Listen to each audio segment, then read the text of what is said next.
கடைசி கட்டளை. பம்பாய், ஜனவரி 1977. பொழுது விடிவதற்குள் பிரபுபாதா தன் காலை வாக்கிங்குக்காக கிளம்பிவிட்டார். ஹரே கிருஷ்ணா நிலப்பகுதியிலிருந்து மெயின் ரோடுக்கு வந்து இடதுபுறம் திரும்பி நேராக கடற்கரையை நோக்கி அவரும் அவருடைய சிஷ்யர்களும் நடக்க ஆரம்பித்தனர். வானம் வெளுக்க ஆரம்பித்தது. முதலில் கடலுக்கும் மண்ணுக்கும் வித்தியாசம் தெரியாமல் ஒன்றாக இருந்தது. ஆனால் சிறிது போக போக விசாலமான அரபிக்கடல், தொடுவானம் ஆகியவை தெளிவாக தெரிய ஆரம்பித்தன. வானத்தில் சில நட்சத்திரங்கள் இன்னமும் லேசாக மின்னிக் கொண்டிருந்தன. பிரபுபாதா தன் சிஷ்யர்களுடன் பரந்த கடற்கரை மணலில் நடந்தார். ஒருபுறம் வரிசையாக தென்னை மரங்கள் வளைந்து வளைந்து நின்று கொண்டிருந்தன. மறுபுறம் கடல் அலைகள். ஸ்ரீல பிரபுபாதா சாம்பல் நிற கம்பளி சால்வை போர்த்தியிருந்தார். காவி நிற சில்க் குர்தாவும் வேட்டியும் காலில் உறையும் அணிந்திருந்தார். கையில் வழக்கம் போல வாக்கிங் ஸ்டிக். கைத்தடியை லேசாக மணலில் ஊன்றியவாறு தலையை உயர்த்திய வண்ணம் நிமிர்ந்து சுறுசுறுப்பாக அவர் நடை போட்டார். இதற்குள் ஜுஹு பகுதியில் வசிக்கும் பணக்காரர்கள் தங்கள் காலை வாக்கிங்கிற்காக கடற்கரையில் ஒருவர் பின் ஒருவராக குவிய ஆரம்பித்தனர். ஆங்காங்கு தள்ளுவண்டியில் இளநீர் காய்களை வைத்து வியாபாரிகள் தள்ளிக்கொண்டு வந்தனர். பிரபுபாதாவிற்கு இப்படி விடியற்காலையில் நடப்பது மிகவும் பிடிக்கும். வானிலை சரியாக இருப்பின் உலகில் எங்கு இருந்தாலும் அவர் காலை வாக்கிங்கை விடமாட்டார். ஜுஹு கடற்கரை அவருக்கு மிக பிடித்த இடங்களில் ஒன்று.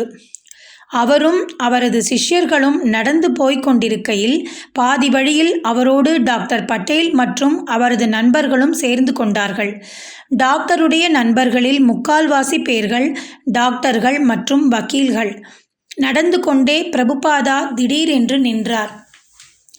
எங்கள் இயக்கத்திற்கு எதிராக பெரிய சதி ஒன்று நடக்கிறது. யார் இதை செய்வது? சர்ச்சா என்றார் பட்டேல். சர்ச் இல்லை பிரபுபாதா. பின் யார்? சமூகமா? பட்டேல். என்னுடைய இந்த இயக்கத்தை ஒடுக்க வேண்டும் என்று கங்கணம் கட்டிக்கொண்டிருக்கிறார்கள் என்றார் பிரபுபாதா பெருமூச்சு விட்டபடி. டாக்டர் பட்டேலுக்கும் மற்றவர்களுக்கும் எதுவும் புரியவில்லை. எதுவாக இருந்தாலும் சரி, கிருஷ்ண உணர்வு இயக்கத்துக்கு எதிராக இந்தியாவில் எந்த சதியும் நடக்க முடியாது என்றார் பட்டேல். நான் முதலில் இந்தியாவில்தான் இந்த இயக்கத்தை ஆரம்பிக்க நினைத்தேன். என்னுடைய பல நண்பர்களிடம் அவர்களது குழந்தைகளில் ஒரு பையனை கொடுக்கும்படி கேட்டேன். ஆனால் யாரும் முன்வரவில்லை. பையனை வைஷ்ணவனாக ஆக்குவதால் என்ன பயன் என்று கேட்டார்கள். இந்த இயக்கத்தின் முக்கியத்தை அவர்கள் உணரவே இல்லை. இப்போது இதை எப்படி அழிப்பது என்று திட்டம் போடுகிறார்கள். இந்த அமெரிக்கர்களே இப்படித்தான் என்றார் பட்டேல். நல்லவர்கள் கெட்டவர்கள் எல்லா சமூகத்திலும் உள்ளனர். கிருஷ்ணரே சொல்லியிருக்கிறார். ஏதோ 1000-ல் ஒருவன்தான் ஆன்மீகத்தில் நாட்டம் கொண்டு தனது வாழ்க்கையை புனிதப்படுத்த முயற்சிக்கின்றான். இது கலியுகம் ஆயிற்றே. சுமார் 7 மணி இருக்கும். பிரபுபாதா ஹரே கிருஷ்ணா மனைக்கு திரும்பினார். தூரத்தில் ஹரே கிருஷ்ணா கெஸ்ட் ஹவுஸ் கட்டிடமும் அதைவிட உயரமாக விளங்கிய 3 கோவில் கோபுரங்களும் தெரிந்தன. அவைகள் முழுதாக கட்டி முடிக்கப்படாமல் இருந்தது. ஆனால் முக்கால்வாசி வேலை முடிக்கப்பட்டிருந்தது.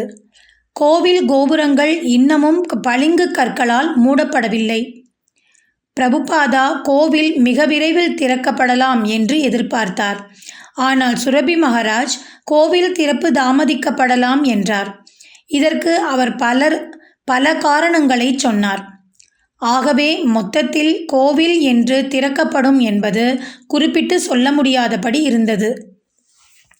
1971ஆம் ஆண்டு நிலத்தை வாங்கும்போதே பிரபுபாதா பல தொந்தரவுகளை சந்திக்க நேர்ந்தது.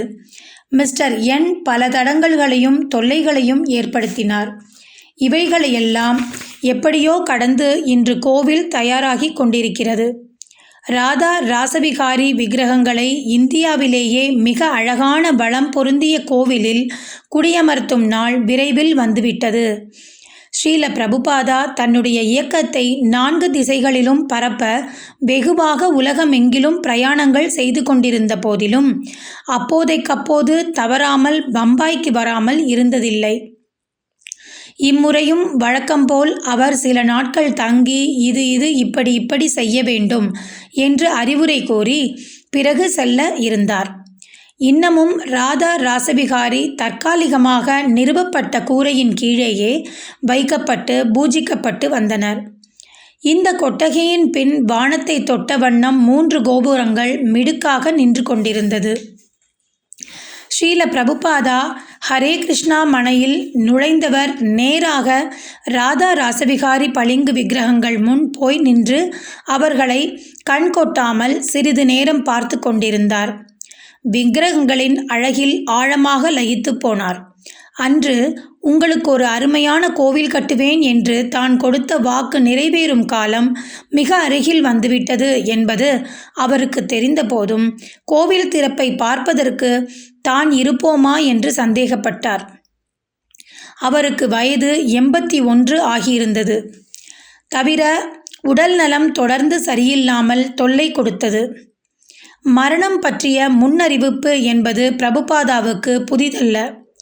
1965ஆம் வருடம் அமெரிக்காவில் பிரச்சாரத்தை தொடங்கிய போது மாரடைப்பு போன்ற ஆபத்தான உபாதைகளை சந்தித்தவர் அவர். இருந்தும் தன்னுடைய சிஷ்யர்கள் விரைவாக பம்பாய் கோவிலை கட்டி முடிக்க வேண்டும் என்று எண்ணினார். நிர்வாக பொறுப்புகளிலிருந்து ஓய்வெடுத்து கொண்டு ஸ்ரீமத் பாகவத மொழிபெயர்ப்பை நிறைவு செய்யுங்கள் என்று தனது சிஷ்யர்கள் தன்னிடம் உறுதியாக கூற வேண்டும் என்று விரும்பினார். ஒவ்வொரு மாதமும் ஜிபிசி அங்கத்தினர்களில் ஒருவர் ஸ்ரீல பிரபுபாதாவுடன் தங்கி அவருக்கு காரியதரிசியாக பணிபுரிந்தனர். அப்படி செய்வதின் மூலம் அவர்களுக்கு கிடைத்தவை 1 பயிற்சி, 2 பிரபுபாதாவுடன் நெருங்கி இருக்கும் பாக்கியம். 1977ஆம் ஆண்டு ஜனவரி மாதத்திற்கான காரியதரிசி ராமேஸ்வர சுவாமி. தன் பணியை துவங்க ராமேஸ்வர சாமி ஒரு நாள் அதிகாலை லாஸ் ஏஞ்சல்ஸிலிருந்து நேராக பம்பாய்க்கு வந்து தன்னுடைய அறையில் நுழைந்தபோது ஸ்ரீல பிரபுபாதாவுக்கு ஏகப்பட்ட மகிழ்ச்சி. ஸ்ரீல பிரபுபாதாவிற்கு ராமேஸ்வரா இஸ்கானின் தலைசிறந்த நிர்வாகி என்பது தெரியும். முக்கியமாக புத்தகங்கள் அச்சடிப்பதிலும் விநியோகிப்பதிலும் ராமேஸ்வராவின் திறமையை அவர் மிகவும் பாராட்டுவார். உள்ளே நுழைந்த ராமேஸ்வராவிடம் பிரபுபாதா செய்தி ஏதாவது உண்டா என்றார். இதற்கு ராமேஸ்வரா எப்படி சமீபத்தில் அமெரிக்காவில் இஸ்கான் இயக்கம் தாக்கப்படுகிறது என்று எடுத்துச் சொன்னார். இது பற்றி பிரபுபாதாவுக்கு முன்னமே தெரியும். சதி என்று அன்று காலை பட்டேலிடம் அவர் குறிப்பிட்டது இதைத்தான். எல்லாவற்றையும் விட ஸ்ரீல பிரபுபாதாவுக்கு கவலை அளித்தது நியூயார்க் இஸ்கான் கோவிலின் தலைவருக்கு எதிராக விஷமிகள் சிலரால் பதிவு செய்யப்பட்ட வழக்கு. இந்த வழக்கில் மனதை பலமிழக்கச் செய்யும் யுக்தி முறைகளை உபயோகப்படுத்தி பக்தர்களை கோவிலில் கட்டி போட்டு வைத்திருக்கிறார்கள் என்று குற்றம் சாட்டப்பட்டிருந்தது. டிபுரோக்ராமர்ஸ்களை கொண்டு தங்களுடைய வயதுக்கு வந்த மகன்களை இஸ்கானை விட்டு நீக்கச் செய்து முயற்சி செய்து தோல்வி கண்ட 2 பெற்றோர்கள் தான் இந்த வழக்கை பதிவு செய்திருந்தனர். புதிதாக தோன்றும் தான் தோன்றி கும்பல்களை ஒழிக்க வேண்டும் என்ற வேகத்தில் இந்த வழக்கில் உதவி அட்டார்னி ஜெனரலே இஸ்கானுக்கு எதிராக ஆஜரானார். எதிரிகளிடம் துளிக்கூட நியாயம் இல்லை, அவர்கள் வெற்றி பெறவே முடியாது என்று இஸ்கானுக்கு மக்கள் உரிமை கழகங்கள் தைரியமும் ஊக்கமும் அளித்தன. இந்த வழக்கு ஹரே கிருஷ்ணா ஒரு அங்கீகரிக்கப்பட்ட உண்மையான ஒரு மத இயக்கம் இல்லை என்று சவால் விட்டது. ஹரே கிருஷ்ணா இயக்கம் தவறான உடலுறவு பழக்கங்கள், மாமிசம் உண்ணுதல், போதைப் பொருட்களுக்கு அடிமையாகாமல் இருத்தல் ஆகியவைகளை துளியும் விட்டு கொடுக்காமல் எதிர்ப்பதைத்தான் இந்த ஜட உலகவாதிகளால் ஜீரணிக்க முடியவில்லை. இவைகள் இல்லாமல் ஒரு மனிதன் இருக்க முடியும் என்பதையே இவர்களால் நம்ப முடியவில்லை. இது உண்மையான ஆன்மீக மார்க்கம் மூலம் சாத்தியம் என்பதை இவர்களால் ஒத்துக்கொள்ள முடியவில்லை. இப்படித்தான் ஜெர்மனியில் ஒரு வழக்கு போட்டார்கள். இந்த வழக்கில் ஒரு வயதானவர் லாஸ் ஏஞ்சல்ஸில் உட்கார்ந்து கொண்டு பல இளைஞர்களை தனக்காக பணம் சேகரிக்கச் சொல்லி வேலை வாங்கி கொண்டிருக்கிறார் என்று சொல்லப்பட்டது. என்ன செய்வது? அவர்கள் பார்க்கும் கோணம் அப்படி. நான் ஏதோ மந்திர ஜாலம் மூலம் என் சிஷ்யர்களை ஏன் கட்டுப்பாட்டில் வைத்திருப்பதாகவும் அவர்கள் கொண்டு வரும் பணத்தில் நான் சுகமாக இருப்பதாகவும் நினைக்கிறார்கள். மேலும் ஸ்ரீல பிரபுபாதா 1969 லாஸ் ஏஞ்சல்ஸ் மையம் 2-3 கார்கள் வாங்கிய போது எப்படி அக்கம் பக்கத்தவர்கள் பொறாமையால் வெடித்தார்கள் என்பதை நினைவு கூர்ந்தார். எப்படி புத்திசாலித்தனமாக தர்க்கம் செய்து எதிரிகளை முறியடிப்பது என்று உற்சாகத்துடன் பிரபுபாதா தன் சிஷ்யர்களுக்கு சொல்லிக் கொடுத்தார். பேச்சுவாக்கில் தன் குருவை பற்றி குறிப்பிடுகையில், என் குருவுக்கு சிம்ம குரு என்று ஒரு பட்டம் உண்டு. எவ்வளவுக்கெவ்வளவு எதிர்ப்பு அதிகமாகிறதோ அவ்வளவுக்கவ்வளவு அதிக வீரியமாக நாம் நம்மை பாதுகாத்து கொள்ள வேண்டும் என்றார். அவர்கள் சொல்கிறார்கள், நாம் பக்தர்களின் மனதை மாற்றி வெளியுலகிலிருந்து பிரித்து விடுகிறோம் என்றார் ராமேஸ்வரா. இதற்கு பிரபுபாதா, ஆமாம், எங்களுக்கு உங்களுடன் கலந்து இருக்க பிடிக்கவில்லை. எந்த கண்ணியமானவனும் அயோக்கியர்களுடன் சேர்ந்திருக்க விரும்புவதில்லை. காக்கைகள் எங்காவது அன்னங்களுடனும் அன்னங்கள் காக்கைகளுடனும் சேர்ந்திருக்க முடியுமா? அது இயற்கை. இதற்கு ஒரு பழமொழியே இருக்கிறதே, இனம் இனத்தோடு என்று.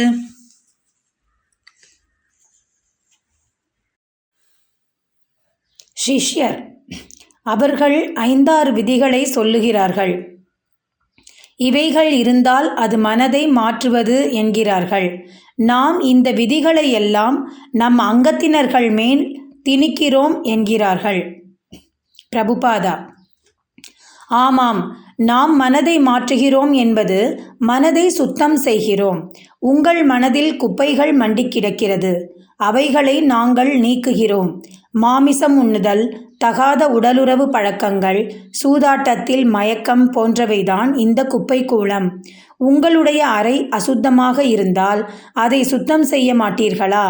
அப்படி செய்வது குற்றமா? தவறு என்று கூற எவ்வளவு அயோக்கியர்களாக இருக்க வேண்டும். நாங்கள் சுத்தம் செய்கிறோம், நீங்கள் சுத்தம் செய்யாதே என்று ஒப்பாரி வைக்கிறீர்கள். இதுதான் உங்களுக்கு இருக்கும் அறிவு. உண்மையான புத்திசாலி எங்காவது சுத்தம் செய்வதை எதிர்ப்பானா? நாகரிகத்தின் அடிப்படை சட்டமே சுத்தம் செய்வதுதான். வேத நாகரிகத்தின்படி நீங்களெல்லாம் உண்மையில் தொடத்தகாதவர்கள். இருப்பினும் நாங்கள் தொட முன்வருகின்றோம். முதலில் உங்களை சுத்தப்படுத்திக் கொள்ளுங்கள் என்று கூறுகிறோம். இதில் என்ன தவறு? இந்திய கலாச்சாரப்படி நாய் தொடத்தகாத பிராணி. ஆனால் நீங்கள் அதை மடியில் வைத்து கொஞ்சுகிறீர்கள். இப்படி செய்வதால் நீங்களும் தொடத்தகாதவர்களாக ஆகிவிடுகிறீர்கள். இவைகள் காரணமாகத்தான் நாங்கள் உங்கள் மனதை சுத்தம் செய்ய வேண்டியுள்ளது. உங்களுடைய மனதை சுத்தப்படுத்தி கொண்டால் ஒழிய முழுமுதற் கடவுளை கிருஷ்ணரை உங்களால் புரிந்து கொள்ள முடியாது. ஒரு மனிதனை அவனது சகாக்கள் வைத்துதான் எடை போடுவது வழக்கம். நீங்கள் நாயோடு தூங்குகிறீர்கள், நாயோடு சாப்பிடுகிறீர்கள், நாயை சிறந்த நண்பனாக நினைக்கிறீர்கள். இப்படி இருந்தால் நீங்களும் நாய் போல்தானே. உங்களையும் நன்றாக தேய்த்து குளிப்பாட்டித்தானே ஆக வேண்டும். சிஷ்யர், ஆனால் அமெரிக்கர்கள் என்ன சொல்லுகிறார்கள் என்றால், ஒருவன் விஞ்ஞானம், இசை மற்றும் கலை இலக்கியம் அல்லது பல துறைகளில் ஈடுபட்டு அறிஞனாக வேண்டும். நம் இயக்கத்தில் படிப்பது கேட்பது எல்லாம் ஒரே ஒருவரான கிருஷ்ணரை பற்றி மட்டுமே. மற்றவைகளில் ஈடுபட நம் இயக்கத்தில் இருப்பவர்களுக்கு வாய்ப்பே இல்லை என்கிறார்கள். பிரபுபாதா, மற்றவைகள் என்று கூறுகிறாயே, அதெல்லாம் கலாச்சாரமே இல்லை. அவைகளை மனோதர்மம் என்றுதான் அழைக்க வேண்டும். அதாவது அவனவன் கற்பனையில் பிறப்பது. இந்த முட்டாள்தனத்தை நிறுத்தவே நாங்கள் விரும்புகின்றோம். எங்களுடைய நோக்கமே அதுதான். புத்திசாலிகள் எங்களை பின்பற்றுகிறார்கள். சிஷ்யர், அவர்கள் சொல்கிறார்கள், நாம் நம்மை கண்ணியமானவர்கள், அதாவது ஜென்டில்மன் என்று கூறிக்கொள்கிற அதே சமயத்தில் விமான நிலையம் போன்ற பொது இடங்களில் மக்களை வழிமறித்து தொல்லை கொடுக்கிறோம். ஏன்? பிரபுபாதா, தொல்லை கொடுக்கவில்லை, அறிவூட்டுகிறோம். ஒரு திருடனுக்கு திருடாதே என்று அறிவுரை கூறினால் அவனுக்கு தொல்லையாகத்தான் தோன்றும். சிஷ்யர்: அவர்கள் கூறுகிறார்கள், அப்படி செய்வது ஒரு தனி மனிதனின் உரிமையை பறிப்பதாகும். எப்படி தான் நடக்க வேண்டும் என்று முடிவெடுப்பதற்கு ஒவ்வொருவனுக்கும் தனிப்பட்ட உரிமை இருக்கிறது. பிரபுபாதா: அதே போலதான் எங்களுக்கும். இப்படி மக்களை நிறுத்தி புத்தகத்தை கொடுப்பதுதான் முறை என்று நாங்கள் நினைக்கின்றோம். சிஷ்யர்: எங்களுக்கு உங்கள் வேதாந்தத்தை பற்றி கேட்க விருப்பமில்லை என்றால் ஏன் அதை எங்கள் மேல் திணிக்கிறீர்கள்? பிரபுபாதா: அதை திணிப்பது என்று எடுத்துக்கொள்ளக்கூடாது. எங்களுடைய தத்துவம் மிகவும் நல்ல தத்துவம். அதை திணிக்க முயலவில்லை. நாங்கள் அதற்கு ஆதரவு தேடுகின்றோம். இதை கடைபிடியுங்கள், உங்களுக்கு நல்லது செய்யக்கூடியது என்று கேட்டுக்கொள்கிறோம். படிப்பவர்களெல்லாம் பயனடைந்து கொண்டு இருக்கிறார்கள். நீங்கள் கூடத்தான் பொருட்களை விற்பதற்கு பெரிய அளவில் விளம்பரம் செய்கிறீர்கள். இதை வாங்கு, அதை வாங்கு என்று. அது மட்டும் திணிப்பு இல்லையா? பிரபுபாதா ஹரே கிருஷ்ண இயக்கத்திற்கு எதிரான வாதங்கள் எல்லாம் முட்டாள்தனமானது, குழந்தைத்தனமானது என்று வர்ணித்தார். தர்க்க ரீதியாகவும் சாஸ்திர முறைப்படியும் கிருஷ்ணரிடம் பக்தி இல்லாதவனிடம் எந்த நல்ல குணமும் இருக்க முடியாது என்று அவர் நிரூபணம் செய்தார். அப்படி பக்தி இல்லாத ஒருவன் கடவுள் உணர்வு அற்றவனாததால் மிருகத்திற்கும் கீழானவன் என்று வலியுறுத்தி காட்டினார். அப்படிப்பட்ட நிலையில் இருப்பவனுக்கு எதை பற்றியும் விமர்சனம் செய்ய என்ன யோகியதை இருக்கிறது என்று வினவினார். அவனது விமர்சனத்தில் வாழ்க்கையின் குறிக்கோள் பற்றிய அறியாமையை தவிர வேறு எதையும் பார்க்க முடியாது. ஹரே கிருஷ்ணா இயக்கத்தை பாதுகாத்து வாதிடுவதில் பிரபுபாதா முற்றிலும் மூழ்கி போனார். ஸ்ரீ சைத்தன்ய மகாபிரபுவின் பிரதிநிதியாக சண்டையிடுவது அவருக்கு அமிர்தமாக இனித்தது. தன்னுடைய சிஷ்யர்களின் நலனுக்காக பிரதானமாக பேசினாலும் பொதுவாக எல்லா உயிர்களின் மேலும் அவருக்கு இருந்த பச்சாதாபம் மற்றும் கிருஷ்ண உணர்வு இயக்கத்தின் மேல் அவருக்கு இருந்த அர்ப்பணம் ஆகியவற்றின் பிரதிபலிப்பை அவர் பேச்சில் பார்க்க முடிந்தது. சிஷ்யர்: சில கிறிஸ்துவர்கள் சொல்கிறார்கள், நாங்கள் எல்லாம் கிருஷ்ணரை நம்பி வழிபட வேண்டும் என்று கடவுள் விரும்பியிருந்தால் மவுண்ட் சினாயிலேயே அப்படி கூறியிருப்பார். இயேசு கிறிஸ்துவின் மூலமாவது அதை கூறியிருப்பார். அப்படி செய்யவில்லை. மேலும் இயேசு சொன்னார், நான் ஒருவனே கடவுளை அடைய வழி என்று. பிரபுபாதா: அதெல்லாம் சரிதான். ஆனால் இயேசுநாதர் மேலும் உங்களுக்கு விளக்காததன் காரணம் நீங்களெல்லாம் அயோக்கியர்களாக இருந்ததுதான். உங்களால் அவருடைய ஒரு கட்டளையான கொல்லாதே என்பதை கூட கடைபிடிக்க முடியவில்லை. இயேசுநாதர் மேல் எந்த தவறும் இல்லை. அவரை சரியாக புரிந்து கொள்ள முடியாத அளவுக்கு நீங்கள் அயோக்கியர்களாக இருக்கிறீர்கள். அதனாலேயே அவர் உங்களுக்கு மேன்மேலும் எதுவும் கூறாமல் இருந்துவிட்டார். அவர் சொல்வதை எதையும் நீங்கள் கடைபிடிப்பதில்லை.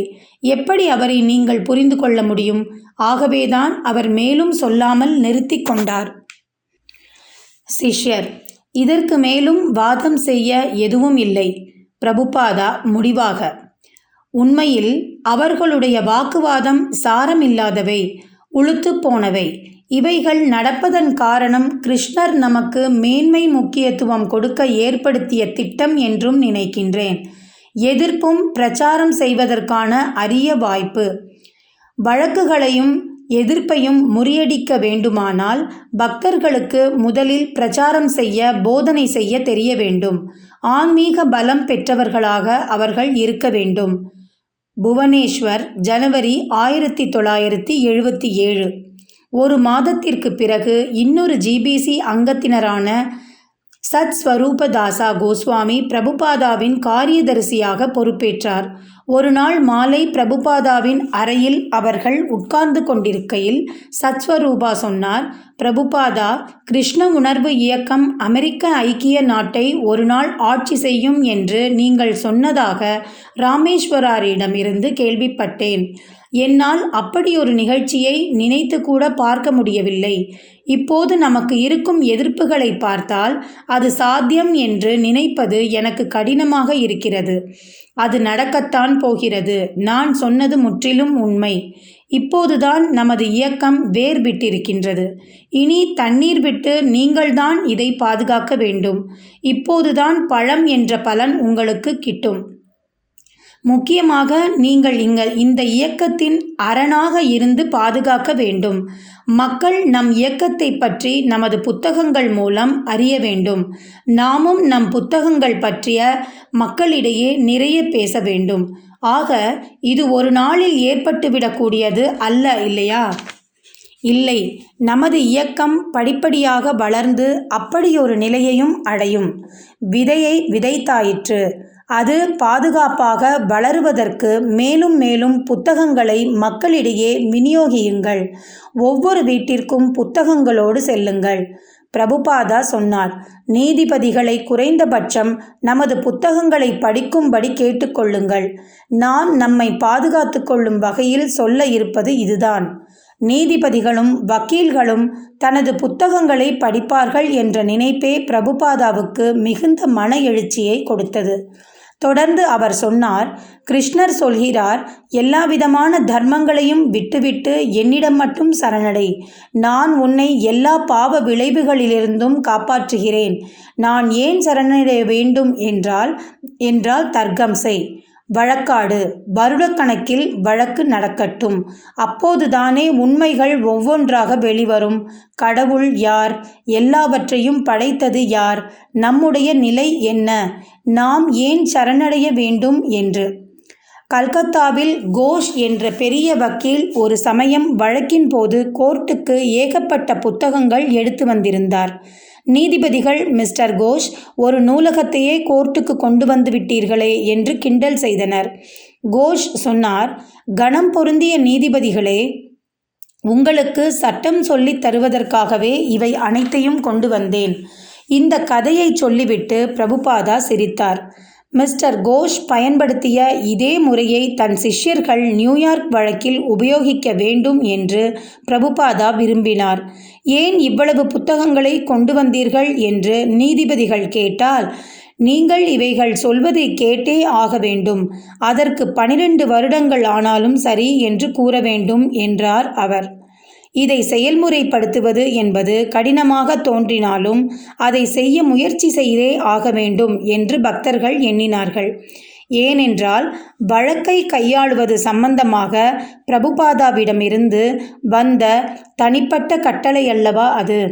சில புத்தகத்தை படித்தால் போதுமா அல்லது எல்லாவற்றையுமே அவர்களை படிக்கச் சொல்ல வேண்டுமா என்று கேட்டார் சத்ஸ்வரூபா. இதற்கு பிரபுபாதா குரலை உயர்த்தி, எல்லாவற்றையும் ஒவ்வொரு வரியையும் படிக்க வேண்டும். நமது 84 புத்தகங்கள் தான் நமக்கு பாதுகாப்பு என்றார். குரு கிருபாஸ்வாமி குறுக்கிட்டு, 84 புத்தகங்களை நாங்கள் படித்தால் எங்கள் மனதும் மாற்றப்பட்டு விடுமே என்று அவர்கள் சொன்னால் என்ன செய்வது என்றார். நீ என்னை மனமாற்றம் செய்ய பார்க்கிறாய், நான் உன்னை மனமாற்றம் செய்ய பார்க்கிறேன், அவ்வளவுதான்.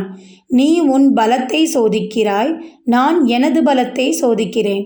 நான் சொல்வதை நீ எடுத்துக்கொள்ள மாட்டேன் என்கிறாய், அதற்கு உனக்கு உரிமை இருக்கிறது. அதேபோல நீ சொல்வதை நான் மறுப்பதற்கும் எனக்கு உரிமை இருக்கிறது. மாயாப்பூர், பிப்ரவரி 1977.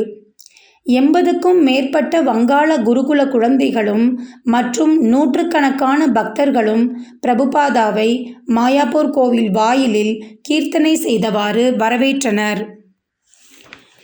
எங்கு திரும்பினாலும் பூத்துக் குலுங்கும் மலர்களை தாங்கிய செடிகள்தான். புதிதாக வர்ணம் அடிக்கப்பட்ட கோவில் கட்டிடம் காலை கதிரவன் போல பளபளத்தது. புதிய நீண்ட கட்டிடம் முக்கால்வாசி தயாராகி விட்டிருந்தது. அவருடைய கார் கேட்டில் நுழைந்து கோவிலை நோக்கி மெதுவாக செல்ல ஆரம்பித்த போது பிரபுபாதா திரும்பியாயிற்று. கிருஷ்ணருடைய வீட்டுக்கு என்றார் மெதுவான குரலில். பிறகு தன் 2வது மாடி அறையில் உட்கார்ந்திருக்கும் போது பிரபுபாதா கோவிலை எழிலுடனும் சுத்தமாகவும் வைத்திருப்பதாக பக்தர்களை மிகவும் பாராட்டினார். அவருடைய அறையே ஒரு மலர் தோட்டம் போல காட்சியளித்தது. இந்த மலர்கள்தான் உங்கள் முயற்சிகளின் முதல் வெற்றி என்றார் பிரபுபாதா. மாயாப்பூர் சூழ்நிலை அவருக்கு ஒரு தனி சந்தோஷத்தை கொடுத்தது. நாம் கிருஷ்ணரின் சேவைக்கு எது வேண்டும் என்று நினைக்கிறோமோ அதை எப்படி கிருஷ்ணர் நமக்கு அளிக்கிறார் பாருங்கள். நாம் எதையுமே கிருஷ்ணருடைய சேவைக்குத்தான் கேட்கின்றோம், நம்முடைய புலன் இன்பத்திற்கு அல்ல. கிருஷ்ணரை நாம் பலவிதத்தில் சந்தோஷப்படுத்தலாம். பிரபுபாதா தொடர்ந்து சொன்னார். பிறகு ஸ்ரீல பிரபுபாதா புதிய கட்டிடத்தை பார்வையிடப் போனார். இது மேற்கு வங்காளத்திலேயே மிகவும் நீளமான கட்டிடமாகும். நீளம் 700 அடிகளுக்கு மேல் இருக்கும் என்றார் ஜெயபதாக சுவாமிகள். ஸ்ரீல பிரபுபாதா இந்த கட்டிடம் பார்ப்பதற்கு ஒரு ரயிலை போல உள்ளது என்றார். ஒவ்வொரு அறையாக பார்வையிட்ட பிரபுபாதா, கட்டிடம் கௌர் பூர்ணிமாவுக்குள் தயாராகி விட வேண்டும் என்றார். வராண்டாவில் நடந்து கொண்டே, இது நியூயார்க்கின் 5வது அவென்யூ போலவே இருக்கிறது என்றார். இதைத் தொடர்ந்து 5 நாட்கள் அமைதியாக சென்றன. பூந்தொட்டிகளால் அலங்கரிக்கப்பட்ட மொட்டை மாடியில் காலை 10 மணிக்கு மேல் பிரபுபாதா உட்கார்ந்து கொள்ள அவருக்கு சிஷ்யர்கள் உடல் பிடித்து விடுவார்கள். ஒரு நாள் தன் அறையின் வெளிப்புறமிருந்து வராண்டாவின் கைப்பிடிச் சுவரில் சாய்ந்து நின்றவாறு கீழே பெண் பக்தை ஒருவர் ராதா மாதவ விக்கிரகங்களுக்காக பூக்கள் பறிப்பதை பார்த்தார் பிரபுபாதா. இதுதான் உண்மையான கோவில். பாருங்கள், கிருஷ்ணருக்காக யாராவது எதையாவது செய்து கொண்டே இருக்கிறார்கள். அவள் கிருஷ்ணருக்காக பறிக்கும் ஒவ்வொரு மலரும் அவளை ஆன்மீக பாதையில் ஒரு அடி முன்னேற வைக்கிறது என்றார். மாயாப்பூர் சந்திரோதயா மந்திர் விரிவாக்கப்பட்டு கொண்டே போக வேண்டும் என்று பிரபுபாதா மிகவும் விரும்பினார். தன்னுடைய அறையிலிருந்து பக்தர்கள் ஆங்காங்கு வேலை செய்வதையும் விருந்தினர்கள் வருவதையும் பார்ப்பது அவருக்கு தனி சந்தோஷத்தை கொடுத்தது. ஆனால் பிரபுபாதாவின் உடல்நிலை தொடர்ந்து நலமில்லாமல் இருந்தது.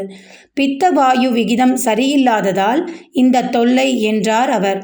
ஒரு நாள் காலை உடம்பு எப்படி இருக்கிறது என்று அவருடைய சேவகர் கேட்டபோது, ரொம்ப மோசமாகத்தான் இருக்கிறது என்றார்.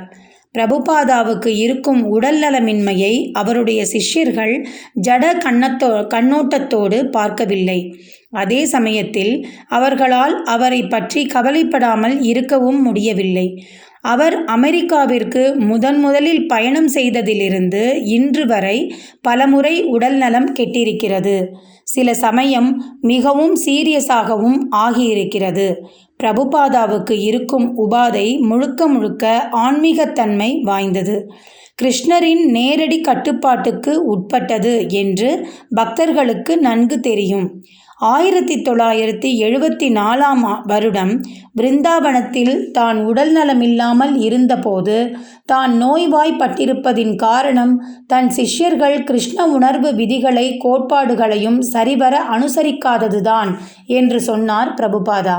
அவருடைய உடல் நலம் நன்றாக இருக்க வேண்டுமானால் தாங்கள் எல்லோரும் அவருடைய கட்டளையை சிரத்தையுடன் கடைபிடிக்க வேண்டும் என்று அவருடைய சிஷ்யர்கள் நன்கு உணர்ந்திருந்தனர். பிரபுபாதா மேலும் மேலும் சிஷ்யர்களாக பலரை ஏற்றுக்கொண்டும் விரிவாக பயணம் செய்து கொண்டும் பிரச்சாரம் செய்து கொண்டும் இருந்தார். அவைகளை அவர்கள் விட்டு கொடுக்க மாட்டார். சிஷ்யர்கள்தான் கிருஷ்ண உணர்வு விதிகளையும் கோட்பாடுகளையும் இம்மி அளவும் பிறழாமல் அனுசரித்து அவர் உடல் நலம் தங்கள் செயலால் கெடாமல் பார்த்து நடக்க வேண்டும். பக்தர்கள் பெரும்பாலும் பிரபுபாதா மறுபடியும் முழு உடல் நலம் பெற்றுவிடுவார் என்று நினைக்கவே ஆசைப்பட்டனர். பிரபுபாதாவோ இந்த விஷயத்தில் அதிக அக்கறை காட்டவில்லை. அவருடைய மனது முழுக்க கிருஷ்ண பக்தியை பரப்புவதிலேயே மூழ்கியிருந்தது. மாயாப்பூர் வந்த சில நாட்களுக்கு பிறகு ஸ்ரீல பிரபுபாதா கார் மற்றும் படகு மூலம் நவத்வீப்பிற்கு தன்னுடைய ஆன்மீக சகோதரரான பக்தி ரக்ஷக ஸ்ரீதர மகாராஜை பார்க்கச் சென்றார். ஆசிரமத்தின் படிகளில் ஏறிய போது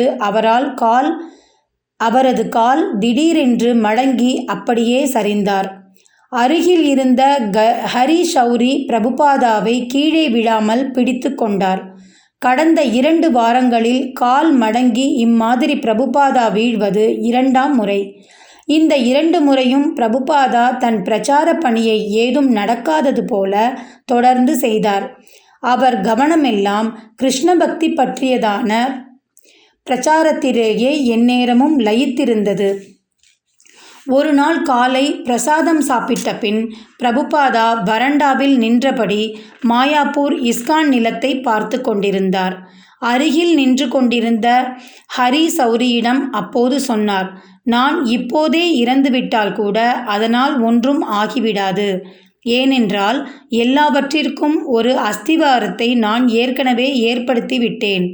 எல்லாவற்றையும் ஒழுங்காக நிர்வாகம் செய்து நான் ஆரம்பித்தவைகளை சரிவர பின்பற்றினால் போதும். எல்லாம் நல்லபடியாக நடந்து நமது இயக்கம் வெற்றியடையும். பிரபுபாதா இம்மாதிரி பேசுவது ஹரிசௌரிக்கு மன சங்கடத்தை ஏற்படுத்தியது. அவரால் ஒன்றும் பதில் பேச முடியவில்லை. மௌனமாக இருந்தார். தொடர்ந்து பிரபுபாதா சொன்னார், ஆனால் ஒன்று, பாகவதத்தை அரைகுறையாக விட்டுவிட்டு போக எனக்கு மனதில்லை. அதை நான் போவதற்குள் முடிக்க வேண்டும் என்று ஆசைப்படுகிறேன். ஸ்ரீ சைத்தன்ய மகாபிரபுவின் பிறந்த நாள் விழாவுக்கு ஆயிரக்கணக்கான வங்காள யாத்ரீகர்கள் ஒவ்வொரு நாளும் இஸ்கான் கோவிலுக்கு விஜயம் செய்ய ஆரம்பித்தார்கள். கோவிலின் பெரிய ஹாலில் கீர்த்தனையில் கலந்து கொண்டு ராதா மாதவை தரிசித்துவிட்டு பிறகு அருகில் புகைப்பட காட்சியை கண்டு களித்தனர். இவ்வளவு பெரிதாக நன்கு நடத்தப்பட்ட விழாவை இதற்கு முன் மாயாப்பூர் பார்த்ததே இல்லை என்று சொல்லலாம். அமெரிக்காவில் அதற்கு இருந்த எதிர்ப்புகளையும் மீறி சைத்தன்ய மகாபிரபுவின் இயக்கம் உலகத்தை சங்கீர்த்தன அலைகளில் மூழ்கடித்தது. உலகத்தின் ஒவ்வொரு கண்டங்களிலிருந்து வந்து கூடிய 500க்கும் மேற்பட்ட பக்தர்களே இஸ்கானின் ஆரோக்கியத்திற்கு எடுத்துக்காட்டு. பிரபுபாதாவின் புத்தகங்கள் விற்பனை பற்றி கடைசி புள்ளி விவரங்களுடன் ராமேஸ்வரா வந்து சேர்ந்தார். ஆங்கிலத்தில் மட்டும் பிரபுபாதாவின் புத்தகங்கள் 4,34,50,000 பிரதிகளுக்கு மேல் பதிப்பிக்கப்பட்டிருந்தன. ரஷ்ய மொழி உட்பட மற்ற 23 மொழிகளில் வெளியிடப்பட்ட புத்தகங்களை சேர்த்தால் மொத்தத்தில் பிரபுபாதாவின் புத்தகங்கள் 5,53,14,000 பிரதிகள் பதிப்பிக்கப்பட்டிருந்தன. இவைகளில் 90% ஏற்கனவே விநியோகிக்கப்பட்டன. ராமேஸ்வரா பிரபுபாதாவிடம் அப்போதுதான் அச்சடிக்கப்பட்டு வெளியான ஸ்ரீமத் பாகவதத்தின் 9ஆம் காண்டத்தின் பாகம் ஒன்றை கொடுத்தார். பகவத்கீதை உண்மையுருவில் புத்தகத்தின் அடுத்த பதிப்பை மிக மிக பெரிய அளவில் செய்ய திட்டமிட்டிருப்பதாகவும் சொன்ன ராதா வல்லபா, அப்படி அந்த அளவில் அதை அச்சிட 76 ரயில் பெட்டிகளில் பேப்பர் கொண்டு வர வேண்டி வரும் என்றார். பிரபுபாதாவும் மற்றவர்களும் இதை கேட்டு சந்தோஷத்தில் சிரித்தார்கள். பக்தர்களின் அழைப்புக்கு நன்றி கூறி பிரபுபாதா சொன்னார், இவைகளையெல்லாம் நடப்பது என்னுடைய குருமகராஜின் ஆசிர்வாதத்தினால்தான். அவர் இவையெல்லாம் நடக்க வேண்டும் என்று விரும்பினார். அவர் விருப்பத்தை நிறைவேற்ற நாம் சிரத்தையுடன் முயற்சி செய்வதை பார்த்து தன்னுடைய மனமார்ந்த ஆசிர்வாதங்களை தாராளமாக வழங்கியிருக்கிறார்.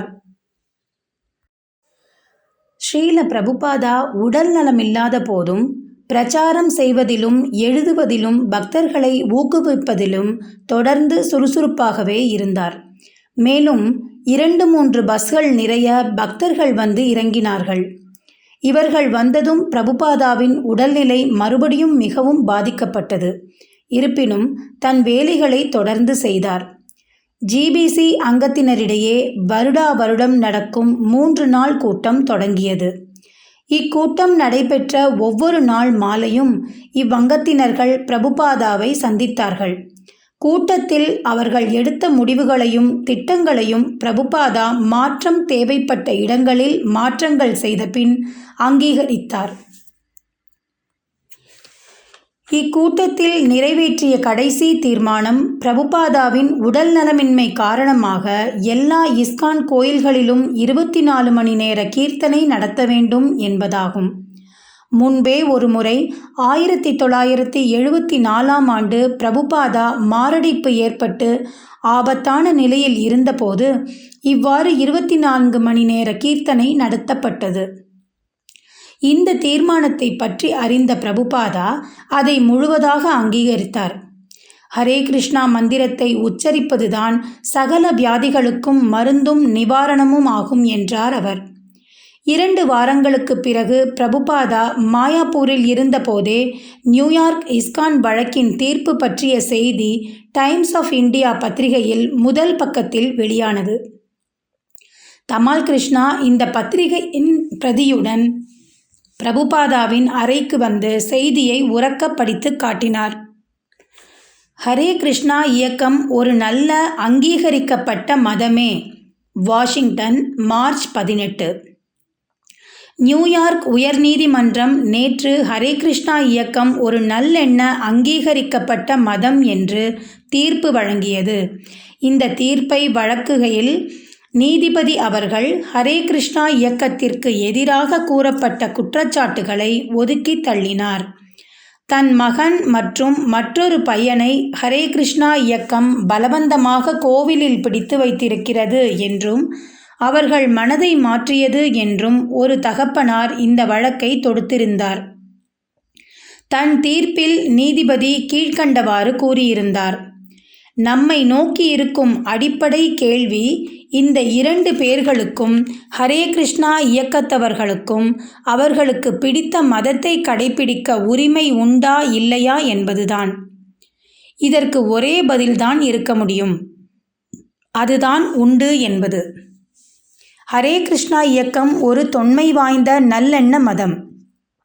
இதனுடைய வேரை தேடப்போனால் ஆயிரக்கணக்கான வருடங்கள் பின்னோக்கி போக வேண்டி வரும். ஹரே கிருஷ்ண பக்தர்களான மெரில் கிரேஷோருக்கும் எட்வார்ட் ஷாபிரோவுக்கும் அந்த மதத்தின் கட்டளைகளை பின்பற்றி நடப்பதற்கு எல்லா உரிமையும் உண்டு. அதை யாரும் தடுக்க முடியாது. மதத்தில் அரசாங்கம் தலையிடக்கூடாது. நாம் சட்டப்படி நடக்க வேண்டுமே தவிர தனி மனிதர்கள் சொல்படி அல்ல. இந்த விஷயத்தில் கிராண்ட் ஜூரி இந்த இயக்கத்தை கண்டனம் செய்திருப்பது இந்த இயக்கத்தின் அங்கத்தினர்களுடைய அடிப்படை உரிமைகளை மீறிய செயலாகும். மற்ற மதங்களால் ஏற்றுக்கொள்ளப்படவில்லை என்பதற்காக மத சுதந்திரம் என்பது கட்டுப்படுத்தப்படவே கூடாது. மனசாட்சிப்படி கடவுளை அடைவதற்கான மார்க்கத்தை தேர்ந்தெடுப்பதற்கு வழி இல்லை என்றால் மத சுதந்திரம் என்ற வார்த்தைக்கே அர்த்தமில்லாமல் போய்விடும். அப்படி ஒரு சுதந்திரம் அரசியல் சட்டத்தில் இடம்பெற்றிருப்பதற்கு அர்த்தமில்லாமல் ஆகிவிடும். ஹரே கிருஷ்ணா இயக்கத்திற்கு பல்வேறு அமைப்புகள் அநேக தொந்தரவுகள் கொடுத்து வருகின்றன.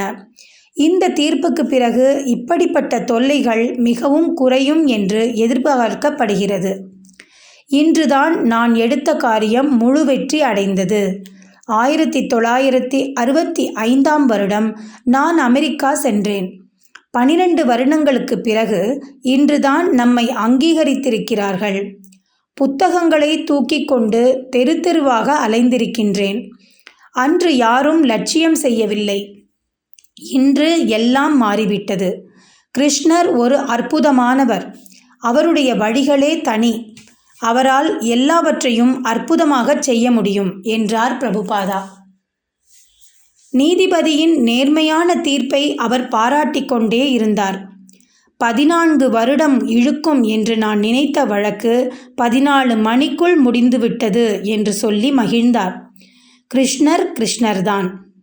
மார்ச் 22.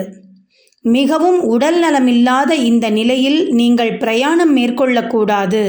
மாயாப்பூரிலேயே தங்கி உடம்பை தேற்றிக்கொள்ள வேண்டும் என்று பிரபுபாதாவிடம் அவரது பிரதான சிஷ்யர்கள் வேண்டிக் கொண்டனர். மேலும் பம்பாயிலிருந்து முன்னுக்கு பின் முரணான தகவல்கள் வந்தன. பிரபுபாதா தங்குவதற்காக கட்டப்படும் பாகம் இன்னமும் முடியாததால் அவர் இப்போது வரவேண்டாம் என்று சுரபி சுவாமியிடமிருந்து தந்தியொன்று வந்தது.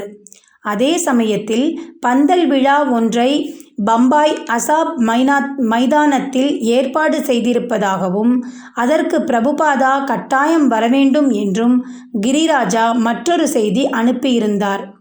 பந்தல் விழா பிரச்சாரம் செய்வதற்கான நல்ல வாய்ப்பு, அதை நழுவிவிடக்கூடாது என்று முடிவு செய்து பிரபுபாதா பம்பாய்க்கு புறப்பட்டார். பம்பாயில் விமானம் இறங்கியது. பிரபுபாதா மிகவும் பலகீனமாக இருந்ததால் செங்குத்தான விமான படிக்கட்டுகளில் இறங்க முடியவில்லை. விமான பணியாளர்கள் அவருக்கென்று ஹைட்ராலிக் லிஃப்ட் ஒன்றை ஏற்பாடு செய்தனர். அவர் லிஃப்ட் மூலம் தரையை அடைந்ததும் பக்தர்கள் அவரை பிடித்து நடத்தி சென்றனர். மிகவும் பலகீனமாக காட்சியளித்த போதும் பிரபுபாதா தன்னை வரவேற்க வந்திருந்த பக்தர்களை பார்த்து பிரகாசமாக புன்னகைத்தார். ஹரே கிருஷ்ணா லேண்ட் மிகவும் மும்முரமாக காட்சியளித்தது. எங்கு திரும்பினாலும் 200 ஆட்கள் வரை வேலை செய்த வண்ணம் இருந்தனர். கோவில் மற்றும் ஹோட்டல் கட்டும் பணி துரிதமாக நடைபெற்று கொண்டிருந்தது. ஒரு பக்கம் 1 டஜனுக்கும் மேற்பட்ட பணியாளர்கள் சிவப்பு நிற கற்களை வெட்டி கொண்டிருந்தனர். இவைகளை கொண்டுதான் ஹோட்டலின் கான்கிரீட் வெளிப்புறத்தை அலங்கரிப்பதாக இருந்தது. மற்றொரு புறம் 50க்கும் மேற்பட்டவர்கள் பளிங்கு கற்களை வைத்து தூண்கள் மற்றும் அழகிய வளைவுகள் ஆகியவற்றை உளிகளை கொண்டு செதுக்கிக் கொண்டிருந்தார்கள். உளி அலங்கார நிபுணர்களும் மேஸ்திரிகளும் அரங்கம் கட்டுவதில் மும்முரமாக இருந்தனர். முக்கால்வாசி வேலை முடிந்துவிட்டது. இருந்தாலும் கட்டிடங்கள் சதையில்லாத எலும்புக்கூடு போல காட்சியளித்தது. ஹோட்டலில் இன்னமும் ஜன்னல்களோ கதவுகளோ பொருத்தப்படவில்லை. மேஜை, கட்டில்கள், நாற்காலிகள், திரைகள் எதுவும் இல்லை. கோவில் இன்னமும் அரைகுறையாக நின்று கொண்டிருந்தது. அந்த சமயத்தில் பணியாளர்கள் கவனமெல்லாம் பிரபுபாதாவின் இருப்பிடத்தை தயார்படுத்துவதிலேயே இருந்தது. பிரபுபாதாவிற்கு தயாராகி கொண்டிருந்த இந்த இடம் மேல் மாடியில் அமைக்கப்பட்டு வந்தது. மிகவும் அழகாக தனக்காக கட்டப்பட்ட குவார்ட்டர்ஸில் நுழைந்த பிரபுபாதா, சுரபி மகாராஜை யாரும் மிஞ்ச முடியாது. உலகில் எனக்கென இம்மாதிரி இடம் வேறு எங்கும் கிடையாது. லாஸ் ஏஞ்சல்ஸ், நியூயார்க் போன்றவை மிகப்பெரிய நகரங்கள்தான். அங்கிருப்பவர்களால் கூட இந்த மாதிரியான அரண்மனையை உருவாக்க முடியாது என்றார். தன்னுடைய பல்வேறு தேவைகளுக்கு தகுந்தால் போல அந்த குவார்ட்டர்ஸின் மிகப்பெரிய அறை தயார் செய்யப்பட்டிருப்பதை பார்த்த பிரபுபாதா, இந்த இடம் என்னுடைய ராதா தாமோதர் கோவில் அறையைப் போலவே இருக்கிறது. ஒரு மூலையில் எழுதுவேன், ஒரு மூலையில் உட்கார்ந்து கொள்வேன், ஒரு மூலையில் உட்கார்ந்து பிரசாதம் சாப்பிடுவேன் என்றார். ராதா தாமோதரா கோவில் அறையையும் இந்த குவார்ட்டர்ஸையும் இணைத்து பேசியது ஒரு மாதிரியாக தோன்றலாம். ஏனென்றால் ராதா தாமோதரா கோவிலில் பிரபுபாதா இருந்த அறைகள் மிகவும் சிறியவை. ஆனால் பிரபுபாதாவால் இந்த 2 இடங்களுக்கும் இடையே இருக்கும் சம்பந்தத்தை காண முடிந்தது. பிருந்தாவனத்தில் அன்று ஆரம்பித்து இன்று பம்பாய் உச்சியை அடைந்துவிட்ட போதிலும் பிரபுபாதா என்னவோ ஒரே மாதிரியாகத்தான் இருக்கிறார். அன்று இருந்த அதே எளிமையான பிரபுபாதா தான் இன்று இருக்கும் பிரபுபாதா. இன்றைக்கும் அவர் சாப்பிடுவது அதே சிறிதளவு எளிமையான பிரசாதம். அன்று போலவே இன்றும் எழுதி கொண்டிருக்கிறார். அன்று போலவே இன்றும் எப்போதும் கிருஷ்ண பக்தியை எப்படி எப்படியெல்லாம் பரப்பலாம் என்றே எண்ணிக்கொண்டிருக்கிறார். ஸ்ரீல பிரபுபாதா தன்னுடைய சிஷ்யர்களிடம் டாக்டர் ஷர்மா என்பவரிடமும் தான் தினசரி பின்பற்ற வேண்டிய காரிய கிரமத்தை பற்றி பேசினார்.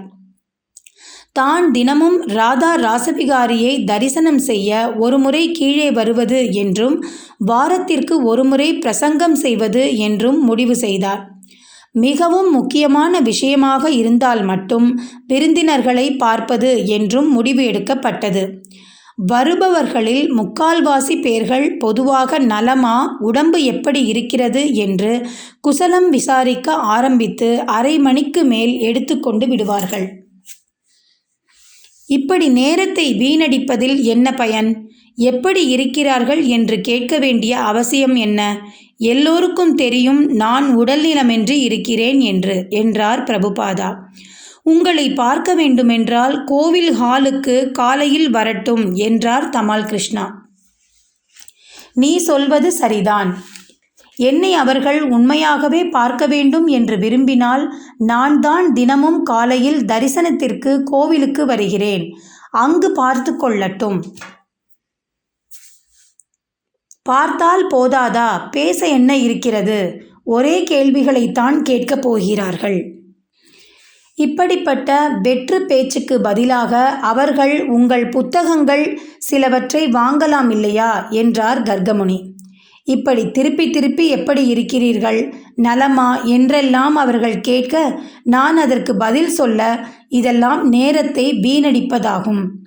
இதற்கு ஒரு முற்றுப்புள்ளி வைத்தாக வேண்டும் என்றார் பிரபுபாதா. சில சமயம் மனிதருக்கும் கிருஷ்ணருக்கும் இடையே டென்ஷன் ஏற்படுவது போல இப்போது பிரபுபாதாவிற்கும் அவருடைய சிஷ்யர்களுக்கும் இடையே ஒருவிதமான இழுபறி, அதாவது டென்ஷன் ஏற்பட்டது. நீங்கள் போகக்கூடாது, இன்னும் பல நாட்கள் இருக்க வேண்டும் என்று அவரது சிஷ்யர்கள் விண்ணப்பிப்பதற்கு முன் பிரபுபாதா இறப்பது எப்படி என்று தன் சிஷ்யர்களுக்கு சொல்லிக் கொடுப்பது தன் கடமையாக நினைத்தார். ஆச்சார்யா என்ற முறையில் இந்த மிக மிக முக்கியமான பாடமான இறப்பது எப்படி என்பதிலும் தானே குற்றமற்ற ஒரு உதாரணமாக இருந்து சொல்லித்தருவதை மிக முக்கியமாக ஒன்றாக அவர் நினைத்தார். ஆனால் அவரது சிஷ்யர்கள் இப்போது அவரை இந்த பாடத்தை ஒத்தி போடச் சொல்லி இன்னும் பல நாள் தங்களுடன் இருந்து பிரச்சாரம் செய்யுமாறு வேண்டிக் கொள்கிறார்கள். தான் வாழ வேண்டும் என்று தேர்ந்தெடுத்தால் வாழ முடியும் என்று காட்ட பிரபுபாதாவும் இதற்கு முதலில் ஒப்புக்கொண்டார். ஆனால் அதே சமயத்தில் இப்போதோ அல்லது இன்னும் கொஞ்ச நாட்கள் கழித்தோ ஒரு மனிதன் எப்படி மரணத்தை எதிர்கொள்ள வேண்டும் என்ற பாடத்திற்கு அவர் வந்துதானே ஆக வேண்டும். தன் சுற்றுப்புற மனித சூழ்நிலையோடு உறவாடும் அதே நேரத்தில் விலகியும் ஆன்மீக மட்டத்தில் சஞ்சரிக்கவும் பிரபுபாதாவால் முடிந்தது. சுத்த பக்தர் என்ற முறையில் பிரபுபாதா கர்ம விதிகளுக்கு கட்டுப்பட்டவர் அல்ல.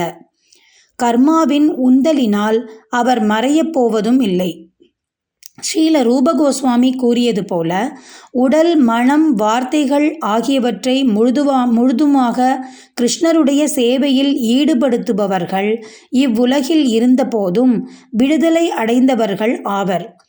மக்கள் சுத்த பக்தர்களின் நடவடிக்கைகளை அடிக்கடி தப்பாக புரிந்து கொள்கின்றனர். மேகம் நிலாவுக்கு குறுக்காக ஊர்ந்து போகும்போது நிலா ஓடுவது போல பார்ப்பவருக்கு தெரியும். ஆகவேதான் குருவை கர்ம விதிகளுக்கு கட்டுப்பட்ட ஒரு சாதாரண மனிதராக பார்க்கக்கூடாது என்று நம்மை சாஸ்திரங்கள் எச்சரிக்கின்றன. இவ்வுலகில் உள்ள சாதாரண மனிதர்களும் கிருஷ்ணரை பற்றி சதா நினைத்து கொண்டும் அவருக்கு சேவை செய்து கொண்டும் இருந்தால் எப்படி கடைசியில் அவரிடமே என்றும் அழிவில்லாத ஆன்மீக உலகத்திற்கு போகலாம் என்பதை பிரபுபாதா எடுத்துக்காட்டினார். பிரபுபாதாவின் பாடங்கள் எல்லாம் என்றுமே நடைமுறைக்கு ஒத்தவை, எல்லோருக்கும் எல்லா இடத்துக்கும் பொருந்துபவை. பிரபுபாதாவின் புத்தகங்களில் இருக்கும் விஷயங்கள் வெறும் தத்துவம் மட்டுமின்றி நடைமுறைக்கு 100க்கு 100 பொருந்துபவை, அனுபவ ரீதியான அறிவு நிறைந்தவை. பிரபுபாதா தான் கூறுவதை தானே முதலில் கடைபிடிப்பவர். அவருடைய வாழ்க்கையே ஒரு பெரிய உதாரணம். தான் குடும்ப வாழ்வின் இருந்தபோது கூட மும்முரமாக பேக் டு காட்ஹெட் பத்திரிகையை ஆரம்பித்து பிரச்சாரம் செய்தவர் அவர். ஏழ்மையிலும் யாரையும் தெரியாத நிலையிலும் கிருஷ்ண உணர்வு இயக்கத்தை அவர் துவங்க போராடினார். கிருஷ்ணர் மற்றும் அவருடைய குருமகராஜ் ஆகியோரின் ஆசிர்வாதத்தினால் அவர் இம்முயற்சியில் பெருவெற்றி கண்டார். மிக எளிமையாக வாழ்வதற்கு, ஆபத்துகளை சந்திப்பதற்கும் என்றுமே அவர் தயாராக இருந்தார். எல்லோரும் பார்த்து நடக்க முயற்சிக்கும் அளவுக்கு தன் ஆன்மீக வாழ்க்கையை முன் உதாரணமாக அவர் நடத்தினார். வயதான காலத்தில் தன்னந்தனியாக ஒரு தூர தேசமான அமெரிக்காவிற்கு வந்து ஹரே கிருஷ்ணா என்று நியூயார்க் நகர பார்க்கில் பாடி இளைஞர்களை வசீகரித்தார். ஆகவே ஒவ்வொருவரும் பிரபுபாதாவின் வாழ்க்கையை உதாரணமாக கொண்டு கிருஷ்ணருக்கு சேவை செய்ய முயற்சி செய்ய வேண்டும். இம்முயற்சியில் முதலில் வரும் தடைகளை பற்றி கவலைப்படக்கூடாது. ஸ்ரீல பிரபுபாதா பல தடைகளை சந்தித்தார். அவைகளை எல்லாம் தன்னுடைய திடத்தாலும் கிருஷ்ணருடைய உதவியாலும் தாண்டினார். 500 வருடங்களுக்கு முன் கிருஷ்ணரிடம் சரணடைவதை மிகவும் எளிதானதாக ஸ்ரீ சைத்தன்ய மகாபிரபு ஆக்கினார். கிருஷ்ணர் 5000 வருடங்களுக்கு முன் நம் பூமியில் அவதரித்து இருந்தபோது கூட அவரிடம் சரணடைவது ஸ்ரீ சைத்தன்ய மகாபிரபு காலத்தில் இருந்தது போல அவ்வளவு எளிதாக இல்லை. இப்போது 20ஆம் நூற்றாண்டில் ஸ்ரீல பிரபுபாதா கிருஷ்ண உணர்வை எல்லோருக்கும் கிடைக்கும் பொருளாக மாற்றினார். மக்களுக்கு எப்படி இறப்பது என்பதை சொல்லிக் கொடுப்பதுதான் அவர்களுக்கு புகட்டும் பாடம் மற்றும் உதாரணம் ஆகியவற்றின் முக்கிய அம்சமாக கருதினார் பிரபுபாதா. கிருஷ்ண உணர்வு இயக்கத்தை பரப்புகையில் பிரபுபாதா பலமுறை கிருஷ்ணருடைய அருளாலும் தன் சிஷ்யர்களின் பிரார்த்தனைகளாலும் தன்னுடைய ஆத்ம பலத்தினாலும் மரணத்திலிருந்து தப்பியிருக்கிறார். ஆனால் 1977 கிருஷ்ணரிடமிருந்து வந்த அறிகுறிகளை பார்த்தவர் இவ்வுலகின் தான் வந்த வேலைகளை முடித்து கொண்டு கிளம்ப இறுதியான முடிவான ஏற்பாடுகளை துவங்கினார். தனது கடைசி கடமையாக எப்படி இறப்பது என்பதை தன்னை பின்பற்றுபவர்களுக்கு காட்ட அவர் நினைத்தார். சரியான முறையில் இறப்பது என்பது மிகவும் கடினமான ஒரு செயல். அதை வெற்றிகரமாகச் செய்வது என்பது எளிதல்ல. பிரபுபாதா அதை எப்படி செய்வது என்பதை குற்றமற்ற முறையில் இப்போது நடத்தி காட்டிக் கொண்டிருக்கிறார். பிரபுபாதா தன் சிஷ்யர்களை மிகவும் நேசிக்கிறவர். மேலும் அவருக்கு தெரியும் அவர்கள் எல்லோரும் இன்னும் முதிர்ச்சி அடையாதவர்கள் என்று. அவர் ஆரம்பித்த இயக்கம் மகத்தான சக்தியும் உருவும் கொண்டு விளங்கினாலும் அதற்கு நிறைய எதிரிகள் இருந்தனர். அவர் எப்போதுமே தன் சிஷ்யர்கள் தன்னுடைய இயக்கம் ஏன் மிருகங்கள் உட்பட எல்லா ஜீவராசிகளையும் அரவணைத்து காக்க வேண்டும் என்று நினைப்பவர். அப்படிப்பட்டவர் தன்னுடைய நெருங்கிய சிஷ்யர்களை நீங்கள் இல்லாமல் எங்களால் ஒன்றும் செய்ய முடியாது என்று கண் கலங்கி நின்றபோது இறப்பது பற்றிய பாடத்தை தள்ளி போட்டு அவர்களோடு இருந்து பிரச்சாரம் செய்ய ஒப்புக்கொண்டார். ஆனால் அவரை போவதற்கு அவருடைய சிஷ்யர்கள் எப்போதுதான் அனுமதிப்பார்கள்? அவரை போகச் சொல்ல அவர்களுக்கு மனது எப்போது வரும்? இந்த மாயை உலகில் கிருஷ்ணருடைய எதிரிகள் எல்லோரும் ஒழிந்தார்கள் என்று எந்த காலகட்டத்தில் கூற முடியும்? எந்த காலகட்டத்தில் அவருடைய சிஷ்யர்கள் முழு முதிர்ச்சி அடைவார்கள்? இருப்பது என்ற தன் முடிவின் பிரகாரம் பிரபுபாதா தன்னை முழுமையாக தன் சிஷ்யர்களின் பராமரிப்பில் அர்ப்பணித்து கொண்டார். அவர்கள் தன்னை முழுமையாக பார்த்து கொள்ள அவர் அனுமதித்தார். இதில் கலந்து கொண்ட அவரது சிஷ்யர்கள் இதற்கு முன் பிரபுபாதா இவ்வளவு அந்யோன்யமாக தன் சிஷ்யர்களுடன் இருந்ததில்லை என்றனர். இதோடு ஒப்பிட வேண்டுமானால் 1966 நியூயார்க் நபர்களைத்தான் ஒப்பிட முடியும். அப்போது முதலில் தன்னுடன் வந்து சேர்ந்த நபர்களிடம் அவர் அந்யோன்யமாக நடந்து கொண்டார். இத்தனைக்கும் அவர்களுக்கு எல்லாம் அப்போது ஒரு குருவை அணுகும் முறைகள் கூட தெரியாது. அன்று பிரபுபாதாவுடன் இருந்தவர்களில் பலர் இன்னும் அவர் அருகில் இருக்கிறார்கள். அவர்கள் சொல்கிறார்கள், அப்போதிருந்த அந்யோன்யத்தை விட இப்போது அவர் காட்டும் அந்யோன்யம் அதிகம் என்று. சில பக்தர்கள் மாதவேந்திரபுரி உடல் நலமின்றி இவ்வுலகை விட்டு போவதற்கு தயாராக படுத்த படுக்கையாக இருந்தபோது அவருக்கு ஈஸ்வரபுரி எப்படியெல்லாம் பணிவிடை செய்தார் என்பதை நினைவுபடுத்தினார்கள். உடல் உழைப்பால் செய்த சேவைகளின் மூலமே தன் குருவின் மேல் தனக்கிருந்த அன்பை நிரூபித்து ஈஸ்வரபுரி ஸ்ரீ சைத்தன்ய மகாபிரபுவின் குருவாகும் பாக்கியத்தை பெற்றார் என்று சைத்தன்ய சரிதாமிர்தம் கூறுகிறது. தனக்கு தூய அன்போடு பணிவிடை செய்வதற்கான வாய்ப்பை தன் சிஷ்யர்களுக்கு தர வேண்டும் என்பதற்காகவே ஸ்ரீல பிரபுபாதா எப்படி இறப்பது என்ற பாடம் புகட்டும் வேலையை தள்ளி போட்டார். தனக்கு பணிவிடை செய்யும் பாக்கியத்தை ஏதோ ஒரு சில சிஷ்யர்களுக்கு மட்டுமல்லாமல் அப்போது பிருந்தாவனத்திற்கு வந்த எல்லா பக்தர்களுக்கும் அவர் அளித்தார். இதில் கலந்து கொண்டு பிரபுபாதாவிற்கு பணிவிடை செய்கிறேன் என்று பலர் வந்தனர். அப்படி வந்தவர்கள் எல்லோரும் பிரபுபாதாவின் அறையில் நுழைந்து அவருக்கு கை கால் பிடித்துவிடவும் அல்லது அவர் அருகில் இரவு பகலாக உட்கார்ந்து ஹரே கிருஷ்ண மந்திரத்தை ஜபித்து அவரை மகிழ்விக்கவும் அனுமதிக்கப்பட்டனர். மேலும் பிரபுபாதா தன்னுடைய மொழிபெயர்ப்பை மறுபடியும் துவங்கினார். இப்போது அவர் இவ்வேலையை எல்லோர் முன்னிலையிலும் செய்ய ஆரம்பித்தவர். முன்பெல்லாம் மொழிபெயர்ப்பை பிரபுபாதா தனிமையில்தான் செய்வார். தற்போதோ டிக்டேட் செய்யும்போது பக்தர்களை தன்னை சுற்றி உட்கார்ந்திருக்குமாறு கூறினார்.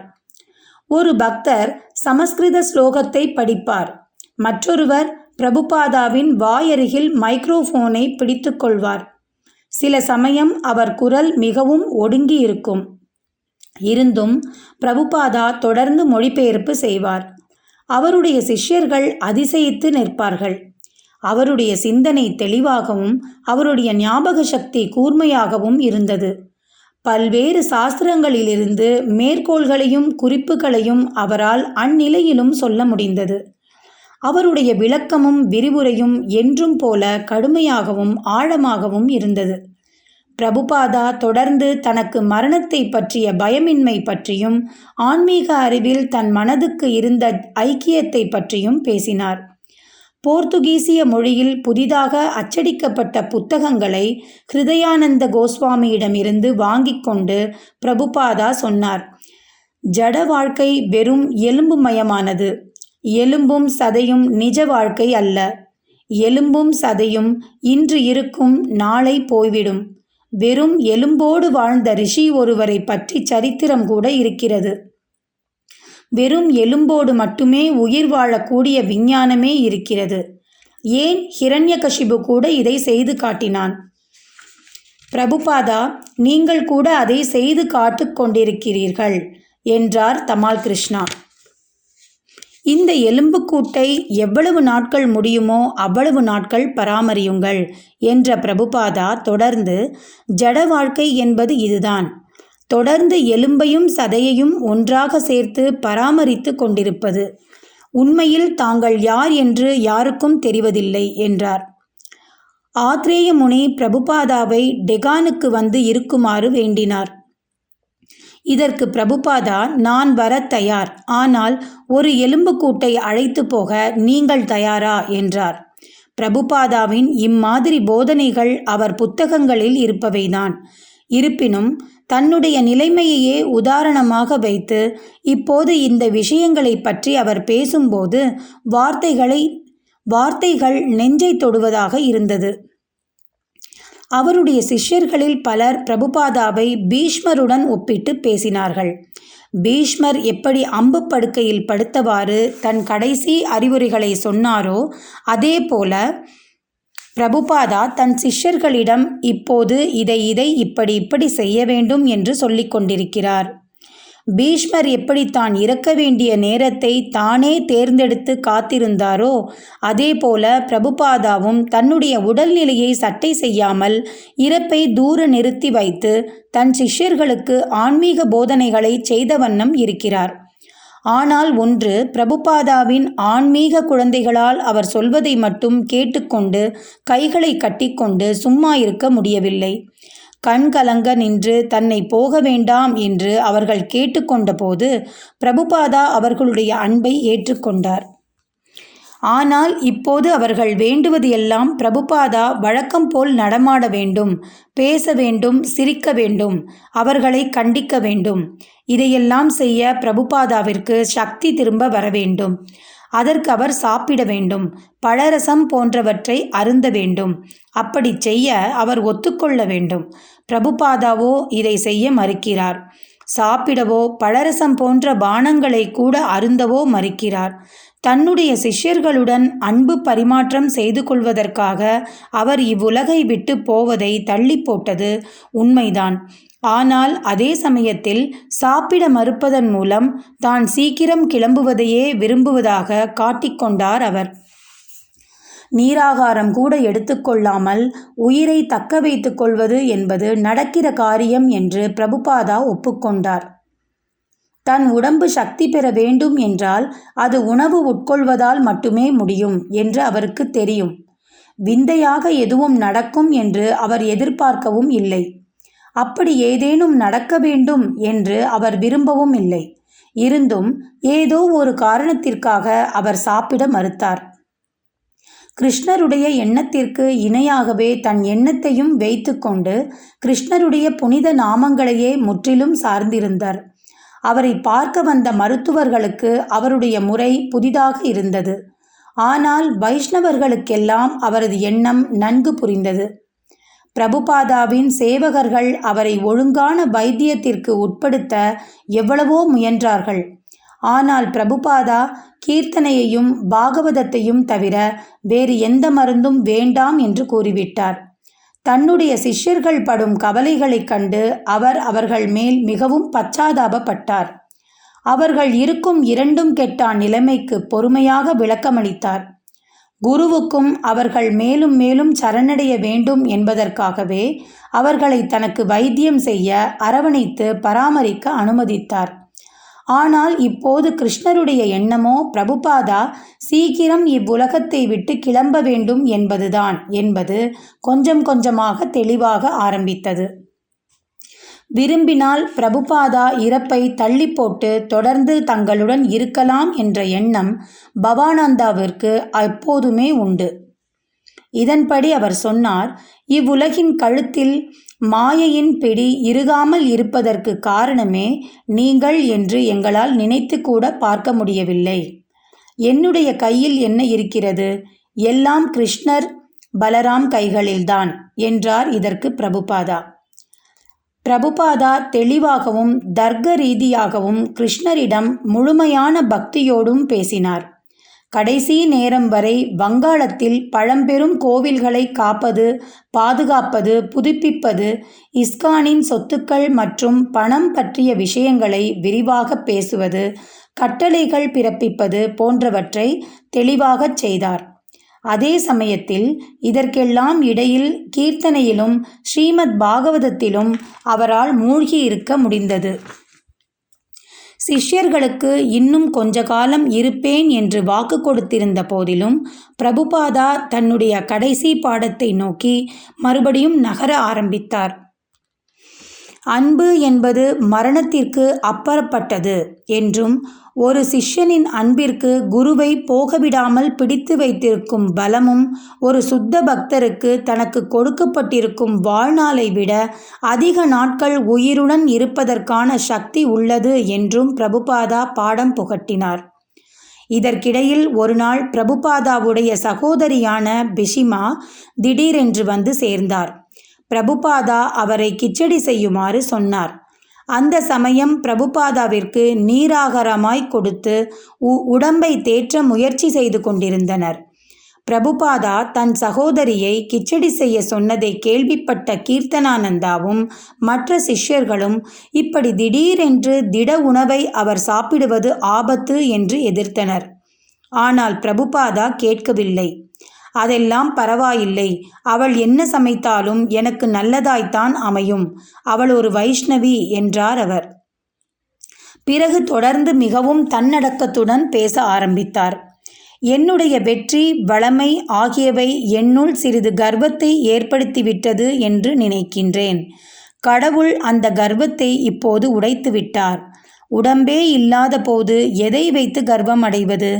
இதை கேட்ட பக்திச்சாரு, நீங்கள் இப்படியெல்லாம் பேசக்கூடாது, நீங்கள் என்ன செய்திருந்தாலும் கிருஷ்ணருக்குத்தானே செய்தீர்கள் என்று ஆட்சேபித்தார்.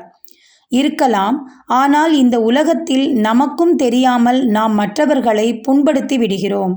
இப்படி பிரபுபாதா சொல்ல கேட்ட பிசிமா, இல்லை இல்லை, யார் மனதையும் அவர் புண்படுத்தியதே இல்லை என்றார். நீங்கள் கிருஷ்ணருக்கு மிகவும் வேண்டியவராயிற்றே, எப்படி மற்றவர்கள் மனம் புண்படும்படி நடப்பீர்கள் என்றார் பக்திச்சாரு. நான் சிறிது உணர்ச்சி வசப்படுவேன். சில சமயங்களில் ராஸ்கல் போன்ற வார்த்தைகளை உபயோகித்திருக்கிறேன். ஏனென்றால் எனக்கு வெட்டு 1 துண்டு 2 என்று பேசித்தான் பழக்கம். மேலும் கிருஷ்ண உணர்வுக்கு பரிந்து பேசுவது என்று வந்துவிட்டால் நான் விட்டு கொடுக்கவே மாட்டேன். என்னை பற்றி கூட சொல்வார்கள், பக்தி வேதாந்த சுவாமி ஒரு கையில் பாகவதமும் இன்னொரு கையில் அடிப்பதற்கான தடியையும் வைத்துக்கொண்டு பிரச்சாரம் செய்பவர் என்று. சரி, இதெல்லாம் இருக்கட்டும். என் சகோதரி தங்குவதற்கான வசதிகளை செய்து கொடுங்கள். ஒரு சமயம் நிஷ்கிஞ்சன கிருஷ்ணதாஸ் பாபாஜி, பூரி மகாராஜா, ஆசிரம மகாராஜா, ஆனந்த பிரபு, புருஷோத்தம பிரம்மச்சாரி மற்றும் சுமார் 20 பேர்கள் வந்து பிரபுபாதாவின் கட்டில் அருகில் உட்கார்ந்து கொண்டனர். ஆன்மீக சகோதரர்கள் பலரும் வந்திருந்தனர். பிரபுபாதா அவர்களிடம் பேச ஆரம்பித்தார். உலகமெங்கும் கிருஷ்ண உணர்வை போதிப்பதற்கு நிறைய அருமையான வாய்ப்பும் இடமும் இருக்கிறது. நான் முதலில் அமெரிக்கா போனபோது வெற்றி அடைவோமா அல்லது தோல்வி அடைவோமா என்றெல்லாம் கவலை கொள்ளவில்லை. மக்கள் கிருஷ்ண உணர்வை எடுத்துக்கொள்ள தயாராக இருக்கிறார்கள். நீங்களே பார்க்கிறீர்கள், மக்கள் மேலும் மேலும் கிருஷ்ண உணர்வை குதூகலமாக பின்பற்றுகிறார்கள். நாம் எல்லோரும் இணைந்து பிரச்சாரம் செய்தோமானால் மகாபிரபுவின் வார்த்தைகள் விரைவில் பலிக்கும். கிருஷ்ணரின் புனித பெயரை பரப்புவோம். கிருஷ்ண பிரசாதம் விநியோகம் செய்வோம். ஆப்பிரிக்கா, ரஷ்யா என்று எல்லா இடங்களிலும் மக்கள் கிருஷ்ண உணர்வை இருகை நீட்டி வரவேற்கிறார்கள். இப்படி பேசிய பிறகு பிரபுபாதா தன்னுடைய ஆன்மீக சகோதரர்கள் தான் தவறு ஏதேனும் செய்திருந்தால் மன்னிக்க வேண்டும் என்று சொன்னபோது எல்லோரும் ஒரே குரலில் ஆட்சேபித்தார்கள். நீங்கள்தான் எங்களை என்றும் வழிநடத்திச் செல்பவர். எங்களை என்றைக்கும் ஆள்வதும் வழி நடத்துவதும் கண்டிப்பதும் நீங்கள்தான் என்று சொன்னார்கள். என்னுடைய தவறுகளை எல்லாம் மன்னியுங்கள். என்னுடைய செல்வச் செழிப்பு என்னுள் சிறிது கர்வத்தை ஏற்படுத்திவிட்டது என்று திரும்பவும் சொன்னார் பிரபுபாதா. இல்லை இல்லை, உங்களுக்கு என்றுமே கர்வம் இருந்ததில்லை. நீங்கள் பிரச்சாரம் செய்ய ஆரம்பித்த போது செல்வ செழிப்பும் வெற்றியும் உங்களை தொடர்ந்து வந்தன. அது ஸ்ரீ சைத்தன்ய மகாபிரபு மற்றும் கிருஷ்ணருடைய அருள். நீங்களாவது மற்றவர்கள் மனதை புண்படுத்துவதாவது அந்த மாதிரி கேள்விக்கே இடமில்லை என்றார் பூரி மகாராஜா. ஸ்ரீல பிரபுபாதா தன்னை மகாபதிதா, கீழே விழுந்தவர் என்று வர்ணித்து கொண்டபோது பூரி மகாராஜால் அதை ஏற்றுக்கொள்ள முடியவில்லை. உலகமெங்கிலும் லட்சக்கணக்கான பாவிகளை, கீழே விழுந்தவர்களை காப்பாற்றிய நீங்கள் மகாபதிதா, உங்களை மகாபதித பாவன என்றல்லவா அழைக்க வேண்டும் என்றார் அவர். பிரபுபாதா தன் ஆன்மீக சகோதரர்களின் மன்னிப்பை கோரியபோது அதை அவருடைய தன்னடக்கத்தின் பிரதிபலிப்பாகத்தான் அவரது சிஷ்யர்கள் பார்த்தார்கள். ஒரு பக்கம் பிரபுபாதாவின் ஆன்மீக சகோதரர்கள் மனப்பூர்வமாக பிரபுபாதா எந்த தவறும் யாருக்கு எதிராகவும் செய்யவில்லை என்று கூறினார்கள். மறுபக்கம் பிரபுபாதா தொடர்ந்து மிகவும் சிரத்தையோடு அவர்களிடமிருந்து மன்னிப்பு கேட்கிறார். இதுதான் அவர் மனதில் இருக்கும் மரகதம் போன்ற தன்னடக்கம். ஒவ்வொருவரிடமும் மன்னிப்பு கோரும் உயர்ந்த தன்னடக்கம். கிருஷ்ணருடைய போதனைகளை ஒவ்வொரு நகரத்திலும் கிராமத்திலும் பரப்பும்போது பிரபுபாதா இந்த அரிய மரகதமான தன்னடக்கத்தை வெளிக்கு காட்டாமல் இருந்திருக்கலாம்.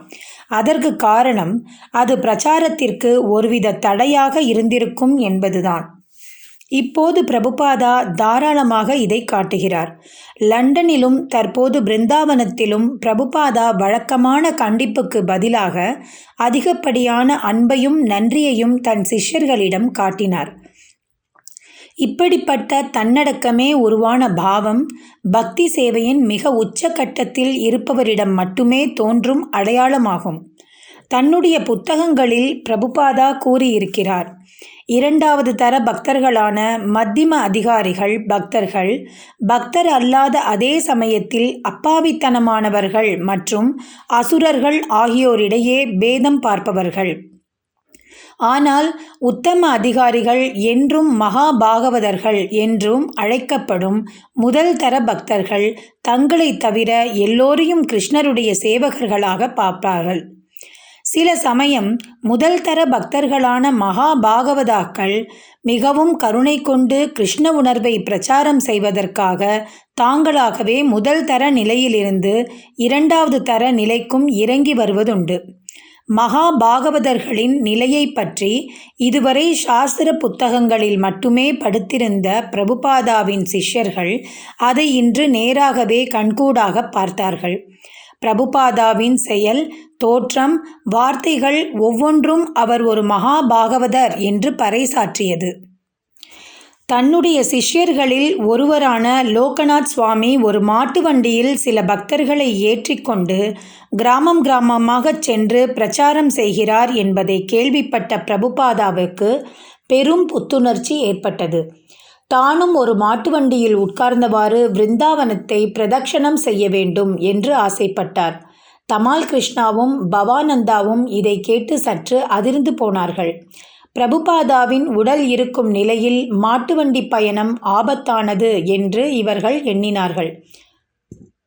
மாட்டு வண்டியில் குலுக்கல்களையும் ஆட்டத்தையும் அவர் தாங்க முடியாது என்று டாக்டர்கள் வேறு கண்டிப்பாக சொன்னார்கள்.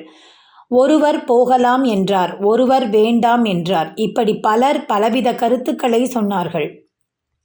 இதற்கிடையில் லோகநாத் சுவாமி பிரபுபாதா கேட்டுக்கொண்டதற்கிணங்க வெளியே சென்று மாட்டுவண்டி ஒன்றுக்கு ஏற்பாடு செய்துவிட்டார். லோகநாத் சுவாமியும் ஹம்சதூதாவும் பிருந்தாவன நகரம் வரை சென்று முக்கியமான 7 கோவில்களை பார்த்துவிட்டு வந்துவிட்டால் போதும் என்றனர். பிறகு சற்று யோசித்துவிட்டு, நாளைக்குத்தான் கோவர்தன பூஜையாயிற்றே, கோவர்தனா மலைக்கு போய்விட்டு வரலாம் என்றனர். தமாலகிருஷ்ணா, பவானந்தா, பக்திச்சாரு ஆகிய மூவர்கள் மட்டும் பிரபுபாதா மாட்டு வண்டியில் போவதை பலமாக எதிர்த்தார்கள். நான் என்ன தினமுமா போகப் போகிறேன்? ஒரே ஒரு நாள் மட்டும்தானே, ஒரு நாள் போவதில் இறந்தா விடப்போகிறேன் என்றார் பிரபுபாதா. கோவர்தனா மலைக்கு போவது என்ற யோசனை அவருக்கு மிகவும் பிடித்தது. அங்கேயே சமையலை வைத்துக் கொள்வோம் என்றார் புன்னகையுடன். லோகநாத் சுவாமியை நம்பலாம், அவருக்கு இதில் நல்ல அனுபவம் இருக்கிறது என்ற பிரபுபாதா இதை ஒரு நல்ல உல்லாச பிரயாணம் மாதிரி கொண்டாடலாம் என்றார். இப்படியும் அப்படியும் மணிக்கணக்கில் வாதம் செய்துவிட்டு கடைசியாக மறுநாள் காலை பிரபுபாதாவை மாட்டு வண்டியில் கோவர்தனா மலைக்கு கூட்டிப் போவது என்று முடிவெடுக்கப்பட்டது. இந்த முடிவிற்கு பிறகு முக்கால்வாசி சிஷ்யர்கள் பிரபுபாதாவின் அறையிலிருந்து வெளியேறிவிட்டனர். இரவு நிஷ்கிஞ்சன கிருஷ்ணதாஸ் பாபாஜி பிரபுபாதாவை பார்க்க உள்ளே வந்தார். பிரபுபாதாவுடன் உட்கார்ந்து ஜபிப்பதும் வங்காள மொழியில் பேசுவதுமாக இருந்தார். திடீரென்று தமாலகிருஷ்ணாவும் பவானந்தாவும் பிரபுபாதாவின் கட்டில் அருகில் வந்து நின்றனர். அவர்கள் கண்கள் கலங்கியிருந்தன. அவர்கள் முகங்கள் கவலையே உருவாக காட்சியளித்தன. பிரபுபாதாவுக்கு உடனே புரிந்துவிட்டது. என்னை நாளை போகக்கூடாது என்று கேட்டுக்கொள்ள வந்திருக்கிறீர்கள், அப்படித்தானே என்றார். ஆமாம் பிரபுபாதா என்று தொடங்கி பேசினார் தமாலகிருஷ்ணா. நாளையை நினைத்து எனக்கு தூக்கமே இல்லை. மனதை கவலை பிடித்து ஆட்டுகிறது. என் அறையில் இப்படியும் அப்படியும் நடந்த வண்ணம் இருந்தேன். கோவர்தனாவுக்கு போகும் பாதை கரடுமுரடானது என்றும் அதில் நீங்கள் மாட்டு வண்டியில் பயணம் செய்தால் தூக்கி தூக்கி போடும் என்றும் பக்தர்கள் இருவர் பேசிக்கொண்டதை கேட்டேன். நீங்கள் பிரயாணம் செய்ய வேண்டும் என்றும் அதிகமாக ஆசைப்படுபவர் யாரேனும் உண்டு என்றால் அது நானாகத்தான் இருக்கும். ஆனால் அதே சமயத்தில் உங்கள் உடம்பு இருக்கும் நிலையில் இப்படி ஒரு மாட்டு வண்டி பயணத்தை நீங்கள் செய்ய வேண்டும் என்பதை என்னால் ஒத்துக்கொள்ளவோ புரிந்து கொள்ளவோ முடியவில்லை. சரி, நான் போகவில்லை, போதுமா என்றார் பிரபுபாதா மிருதுவாக. ஸ்ரீல பிரபுபாதாவுக்கு ஜெய் என்றார் கூட இருந்த பக்திச்சாரு. இப்போது திருப்திதானே என்றார் பிரபுபாதா மறுபடியும். எனக்கு மிக மிக திருப்தி. சற்று முன் வரை கூட எனக்கு ஏகப்பட்ட கவலையாயிருந்தது என்றார் பவானந்தா. கவலைப்படாதீர்கள், நான் உங்களை கவலையில் ஆழ்த்த மாட்டேன். நாங்கள் உங்கள் மேல் வைத்திருக்கும் அளவு கடந்த அன்பின் காரணமாக சில சமயம் உங்களை பற்றிய கவலையில் எங்களுக்கு பைத்தியமே பிடித்துவிடும் போல இருக்கிறது ஸ்ரீல பிரபுபாதா என்றார் தமால் கிருஷ்ணா. இதை கேட்ட பிரபுபாதா தன் அருகில் இருந்த பாபாஜி மகாராஜை பார்த்து, பாபாஜி மகாராஜ், பார்த்தீர்களா என்மேல் என் சிஷ்யர்கள் எவ்வளவு அன்பு வைத்திருக்கிறார்கள் என்று என்றார். ஸ்ரீல பிரபுபாதா, நீங்கள் எங்களை பரிவுடன் நடத்தும் முறை எங்களுக்கு உங்கள் மேல் இருக்கும் அன்பை ஒவ்வொரு கணமும் ஆழப்படுத்துகிறது என்றார் தமாலகிருஷ்ணா. இதற்கு பிரபுபாதா, அப்படி நடத்துவது என் கடமை என்றார். அருகில் இருந்த பக்தர்கள் முகத்தில் புன்னகை பூத்தது. தன்னுடைய செய்கைகள், பழகும் முறை ஆகியவைகளால் பிரபுபாதா செய்ய முற்பட்டது ஒன்றேயாகும். அது ஜீவாத்மாக்களை பிடித்து கிருஷ்ணரிடம் ஒப்படைப்பதாகும். உலக மக்கள் கூடி வாழ ஹரே கிருஷ்ண இயக்க வீட்டை கட்டிய மகான், பேசியும் வாழ்ந்தும் காட்டிய ஸ்ரீல பிரபுபாதா நாள் முழுக்க பக்தர்கள் மகாமந்திரம் பாடிக்கொண்டிருக்க மெல்ல மெல்ல உலகை பிரிய தயாரானார். நிலைமையை புரிந்து கொண்ட பக்தர்கள் கண்ணீருடன் பாடிக்கொண்டிருந்தனர். கீர்த்தனம் உச்சநிலையை அடைய அவரும் வாழ்வின் உச்சநிலையை நோக்கி புறப்பட்டார். ஆம், அது சம்பவித்தே விட்டது. 1977 நவம்பர் 14 இரவு 7:30 மணிக்கு பிருந்தாவனத்தில் கிருஷ்ண பலராம மந்திரில் உள்ள தன்னுடைய அறையில் இவ்வுலகை விட்டு கிருஷ்ணலோகத்துக்கு புறப்பட்டு சென்றார் ஸ்ரீல பிரபுபாதா. இதுவே அவர் தன் சிஷ்யர்களுக்கும் அவரை பின்பற்றும் லட்சக்கணக்கான மக்களுக்கும் சொன்ன கடைசி பாடம். அதாவது எப்படி கிருஷ்ண உணர்வோடு இறப்பது என்ற பாடம். அவரது முழு வாழ்க்கையும் ஒரு எடுத்துக்காட்டாக அமைந்தது போல அவரது மறைவும் எடுத்துக்காட்டாக அமைந்தது. கடைசி மூச்சு வரை பிரபுபாதாவின் வாழ்க்கை கிருஷ்ணரின் பக்தி சேவையிலேயே ஐக்கியமாயிருந்தது. மறைவதற்கு 2-3 நாட்கள் முன் கூட பிரபுபாதா, என்னால் எவ்வளவு தூரம் முடியுமோ அவ்வளவு தூரம் உங்களுக்கு பாடம் சொல்லிக் கொடுப்பேன் என்றார். அப்போது அவரது உதவியாளர், எங்களுக்கு உணர்ச்சியூட்டுவதே நீங்கள்தான் என்று சொல்ல, அதற்கு பிரபுபாதா, அதை நான் என் கடைசி மூச்சு வரை செய்து கொண்டே இருப்பேன் என்றார். பிரபுபாதாவின் கடைசி மூச்சு மகிமை பொருந்தியதாக இருந்ததின் காரணம் அவர் அப்பழுக்கற்ற கிருஷ்ண உணர்வில் கடைசி வரை ஆழ்ந்திருந்ததுதான். பீஷ்மரை போல கடைசி வரை உயர்ந்த குணத்தோடும் பதட்டமில்லாமல் அறிவுரைகள் சொல்லிக்கொண்டும் இருந்தார் பிரபுபாதா. தன் வாழ்நாள் முழுவதும் உயிரிடத்திலிருந்துதான் வருகிறது, ஜட பொருளிடமிருந்து இல்லை என்றும் பாடம் சொன்னார் அவர். ஒருவன் தன் ஒவ்வொரு மூச்சுக்கும் பிரச்சாரம் செய்ய வேண்டும் என்பதை தன்னையே உதாரணமாக்கி செய்து காட்டினார். பிரபுபாதா கடைசி வரை ஒரே மாதிரியாகவே இருந்தார் என்பதற்கு அவர் அறையில் அன்று குழுமியிருந்தவர்களே சாட்சி. அவர் அவர்களுக்கு சொல்லிக் கொடுத்தவைகளிடமிருந்தோ அல்லது தனது நடைமுறையிலிருந்தோ திடீரென்று கடைசியில் அவர் மாறுபட்டு எதையும் செய்யவில்லை. பிரபுபாதாவின் மறைவு மிகவும் சாந்தமாக நடந்தது. நவம்பர் 14ஆம் தேதி மாலை ஆயுர்வேத மருத்துவர், நீங்கள் ஏதேனும் விரும்புகிறீர்களா என்று கேட்க, அதற்கு பிரபுபாதா, என் மனதில் சிறிதளவும் ஆசையில்லை என்று பதில் சொன்னார். அவர் மறைந்த விதமும் சூழ்நிலையும் மிகவும் அற்புதமானவை. விருந்தாவனத்தில், அதுவும் பக்தர்கள் மத்தியில் சில மாதங்கள் முன் பிரபுபாதாவின் சிஷ்யர்களில் ஒருவரின் இளம் வயது மகள் விருந்தாவனத்தில் இருந்தபோது பிரபுபாதாவிடம் ஒரு பக்தர், இந்த பெண் கிருஷ்ணரிடம் போய்விட்டாளா என்று கேட்டார். அதற்கு பிரபுபாதா, யார் பிருந்தாவனத்தில் உயிர் விட்டாலும் விடுதலை கிடைப்பது உறுதி என்றார். விருந்தாவனம் என்பதற்கு அர்த்தம் விருந்தாவனம் என்ற இடம் மட்டுமல்ல, நிர்மலமான கிருஷ்ண உணர்வு நிறைந்திருக்கும் நிலையும் கூட விருந்தாவனம்தான். அத்வைத ஆச்சாரியர் ஸ்ரீ சைத்தன்ய மகாபிரபுவிடம், நீங்கள் எங்கு இருக்கிறீர்களோ அந்த இடம்தான் விருந்தாவனம் என்று கூறினார். இது ஸ்ரீல பிரபுபாதா விஷயத்திலும் கூட உண்மைதான். அப்படி ஒருவேளை பிரபுபாதா லண்டனிலோ மாஸ்கோவிலோ மறைந்திருந்தாலும் அவர் போய் சேரும் இடம் கோலோக விருந்தாவனமாகத்தான் இருக்கும். கிருஷ்ணர் கூட பகவத்கீதையில் கூறுகிறார், யார் ஒருவன் எப்போதும் என்னையே நினைக்கிறானோ அவன் என்னிடம் வருவது உறுதி என்று. விருந்தாவன ஸ்தலம் இந்த பிரபஞ்சத்தில் கிருஷ்ணரின் மிக பிரதான ராஜ்யம் என்பதால் அதுவே வைஷ்ணவர்கள் உடலை துறக்க மிகவும் பொருத்தமான இடம். பிரபுபாதாவின் வாழ்க்கையின் மற்றொரு உதாரணமாக சொல்லிக்காட்டிய அம்சம், அவர் தன் கிருஷ்ண உணர்வு மயமான வாழ்க்கைக்கு சிகரம் வைத்தாற்போல விருந்தாவன மண்ணிலேயே கடைசியில் வந்து உடலை உதிர்த்து கிருஷ்ணலோகம் சென்றது ஆகும்.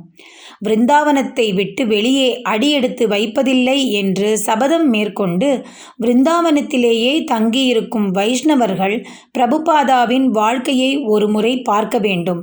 ஸ்ரீல பிரபுபாதா எல்லாவற்றையும் துறந்து இதில் பிருந்தாவனத்தில் வசிப்பதில் இருக்கும் பலன்களும் அடங்கும். உலகத்தில் மிகவும் மோசமான இடங்களுக்கெல்லாம் சென்று அங்குள்ள பாவ காரியங்களில் வீழ்ந்து புரண்டு கொண்டிருந்தவர்களை எல்லாம் கை கொடுத்து தூக்கி கிருஷ்ண உணர்வில் நிலைநிறுத்திவிட்டு கடைசியில் வெற்றிகரமாக பிருந்தாவனத்திற்கே வந்து தன் பூலோக வாழ்க்கையை முடித்து கொண்டு தனது உண்மையான வீடான கோலோக பிருந்தாவனத்திற்கு சென்றார். ஸ்ரீமத் பாகவதத்தில் யார் ஒருவர் பிருந்தாவனத்தில் பக்தி சேவை செய்கிறாரோ அவர் இறந்த பின் கிருஷ்ணருடைய உலகத்திற்கு போவது உறுதி என்று கூறப்பட்டுள்ளது. ஸ்ரீல பிரபுபாதாவின் மறைவு மிகவும் அப்பழுக்கற்றது, உத்தமமானது. ஏனென்றால் அவர் கிருஷ்ணரின் பெயரை உச்சரித்து கொண்டும் கேட்டுக்கொண்டும் தன் உடலை விட்டு போனார். பீஷ்மர் உயிர் பிரிந்தபோது கிருஷ்ணர் அருகில் இருந்தது போல பிரபுபாதாவின் உயிர் பிரிந்தபோதும் கிருஷ்ணர் நாம வடிவில் அருகில் இருந்தார்.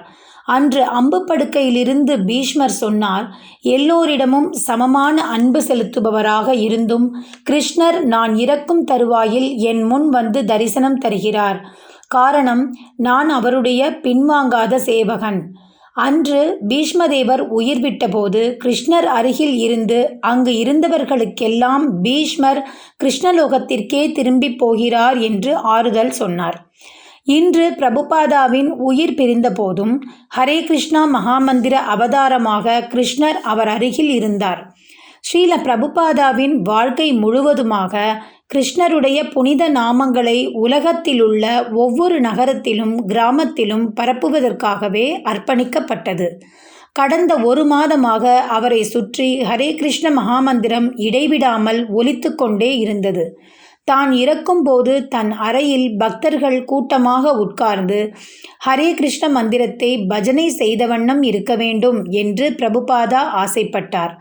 இந்த ஆசையை கிருஷ்ணர் நிறைவேற்றிவிட்டார்.